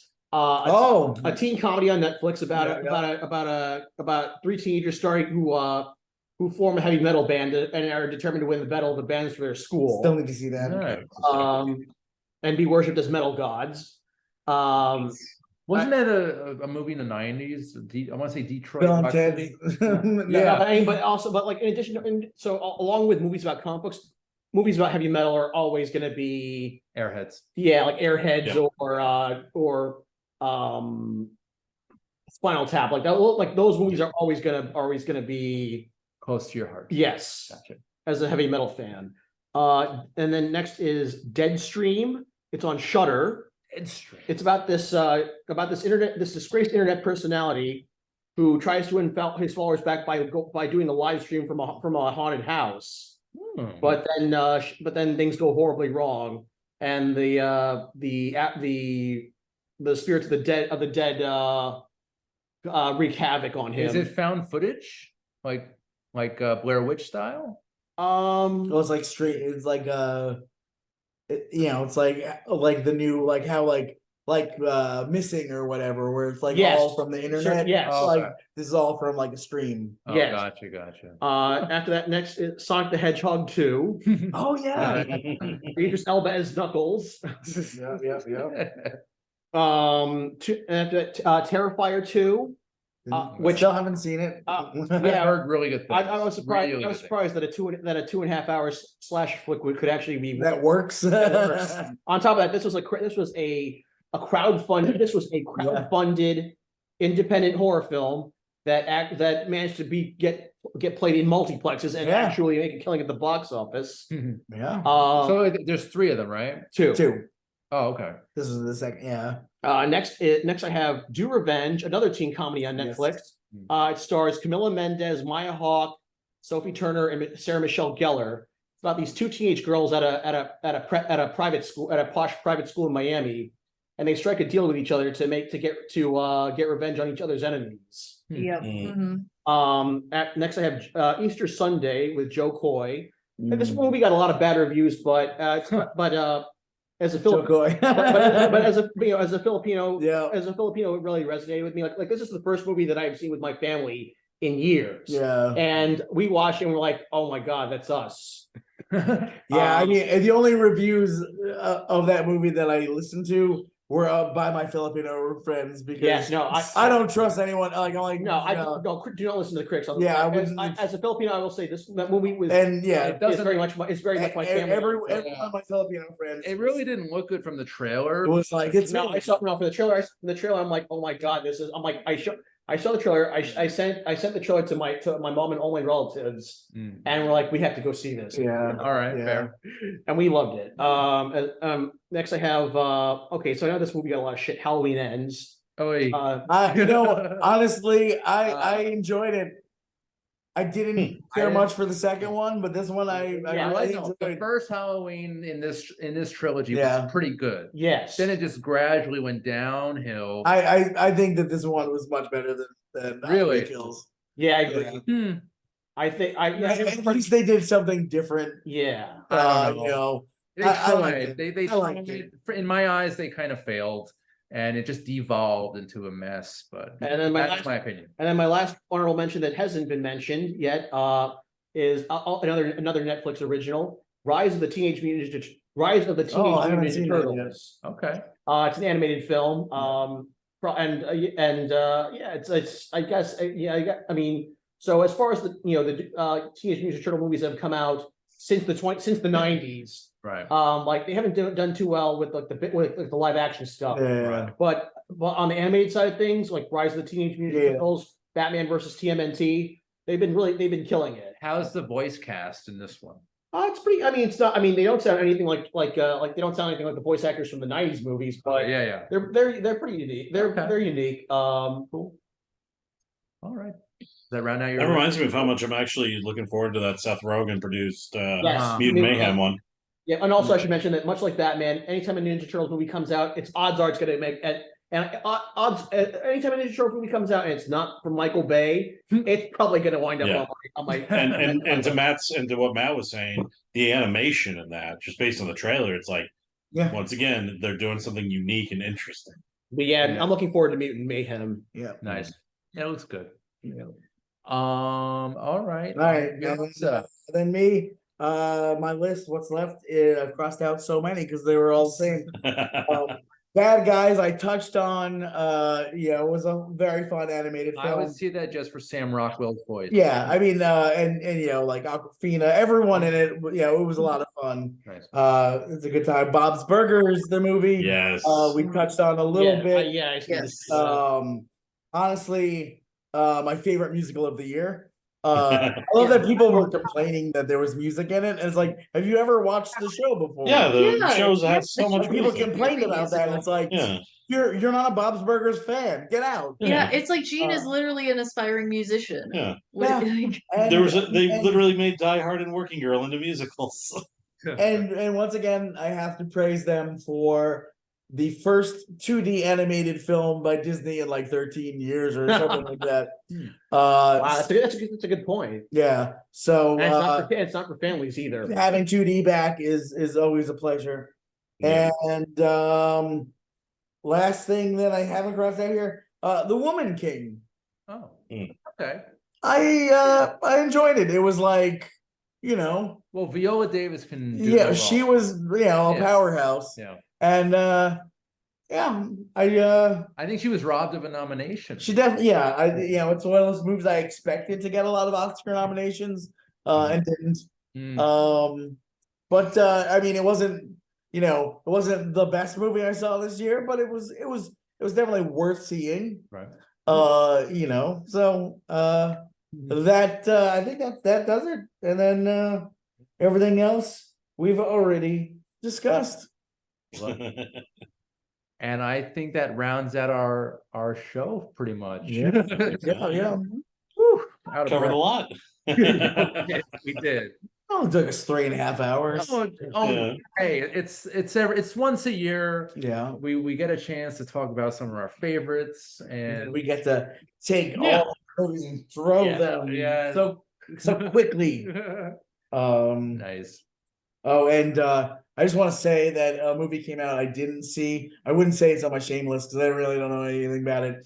But it was called Dash Cam, and I was wondering if it was a body cam sequel. oh God. God. I hope not. Oh, geez. I don't think it is. No. Oh, Real Savage. Computer- Oh, it's a COVID-19 movie. It's a Blumhouse production. Blumhouse. I don't think Body Cam. No. So it's probably slightly better than body cam, but not much. Yeah. But dash cam. But we'll review it anyway. We'll No. review that. Yeah. Oh man, what a horrible movie that was. You'll never let me live that I will down. never. No, I'll forgive you for the bar mitzvah movie. I'll forgive you for a Birthday Dad or whatever the hell that movie. Yeah. Birthday Dad. That's a fake movie from Yeah, I was gonna say that's from BoJack. BoJack Horseman. Birthday And Dad is then- the BoJack Horse. It's Don't Mr. review Peanut that. Butter's thing. Birthday Dad. Oh God, Birthday Dad. ridiculous. So guys, Mr. Peanut Butter. we have a few minutes left, and I just want to just go around real quick and do some plugs. So Matt, it's been a while for you. Hey, it's been so long. But Pickle Island still exists. We still sell pickles and movies and music and comics. It's in Bayville, 17 Ludlam Avenue. Or is it 12 Ludlam? Why am I giving you the wrong address? Oh man. But that's still a place. And then I'm also back at the Cinema Arts Center, bringing the finest independent film to Long Island. And Cult Cafe is back and running and better than ever. We're now in a big theater. The films are on the big screen and the cushy seats with the good sound, and all is good. We got upcoming doing Death Becomes Her, a Robert Nice. Zemeckis classic. We're doing Full Metal Jacket. Oh We're yeah. doing Videodrome. Oh yes. We are doing we got an excellent Pride Month series for it. We're doing Desert Hearts. Good one. We're doing The Birdcage. Yes. Yes. We're doing Dog Day Afternoon, and we're Oh. doing Hedwig and the Angry Inch. And it's gonna be a hoot and a holler. Yes. So check out Cult Cafe on Facebook, Hmm. wherever you find your Facebooks, and like and subscribe. Yes. Always. Perfect. Well done, sir. Mr. Bennett, plugs? Plugs. Well, I'm on. Well, gonna be on an upcoming. I'm on a podcast called Inside Movies Galore. It's actually my final episode's coming up this week. Final. Because I'm just taking a break. I'm stepping down from it for or at least taking a break from it for now to focus more on other projects and interests. Okay. Fair. But we'll be reviewing. We'll be reviewing Ninja Scroll, anime from 1993. Okay. The anime? Yes. And I've then not so, seen that in forever. Yeah, and then also I have a movie coming out later this year called Amityville Turkey Day that I acted in. And then I can't give too much information about this, but I was also an extra in a TV show. Whenever I get the okay to say more about It's the Dharma and Greg reboot. yes. He plays Dharma. Yes. Perfect. Silly. All right. Well, we look forward to seeing your projects when they're fully realized and released. It's awesome. Rachel, I know you have some stuff going on. Yeah, so I'm over at the Law of Donut-Gineering. Every month we have new donuts.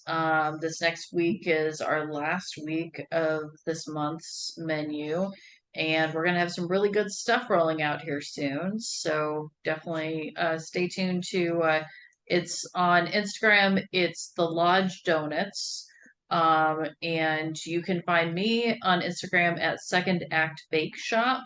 And you can find Dobby at Dobby the House Doggo on Instagram. Adorable. Eric, anything going on? Nah, I don't do anything. I love the honesty. Yeah. Apparently, all of a sudden, being like, "Man, I've watched Ninja Scroll in a while. I should probably watch that again." You Pretty can awesome. catch me on the couch. Yep. Fair enough. And as for me, some exciting news for Under the Radar. I have recently been invited on to a live radio show every Thursday morning at 8:40 a.m. Eastern. It's called Good Morning Amigo, and it is on Slam Radio XM through Sirius XM. And tune in for my movie reviews and commentary there. Also, Under the Radar airs every Monday at 11 a.m. Eastern on Manhattan Neighborhood Network, through the website, and also on cable TV, Fios 34, RCN, Astound 83, and Spectrum 56 1996. Also, feel free to subscribe and share to the YouTube channel of Under the Radar. And yeah, guys, this was a great show. I love these annual traditions. This is a lot of fun. I want to thank all of you for taking the time out tonight. A lot of fun as always, and I can't wait to see you guys again real soon. Always Oh. It's okay, man. It's okay. Okay. All right. So I'm Randy Younger. This has been Under the Radar. We'll see you next time. Take care.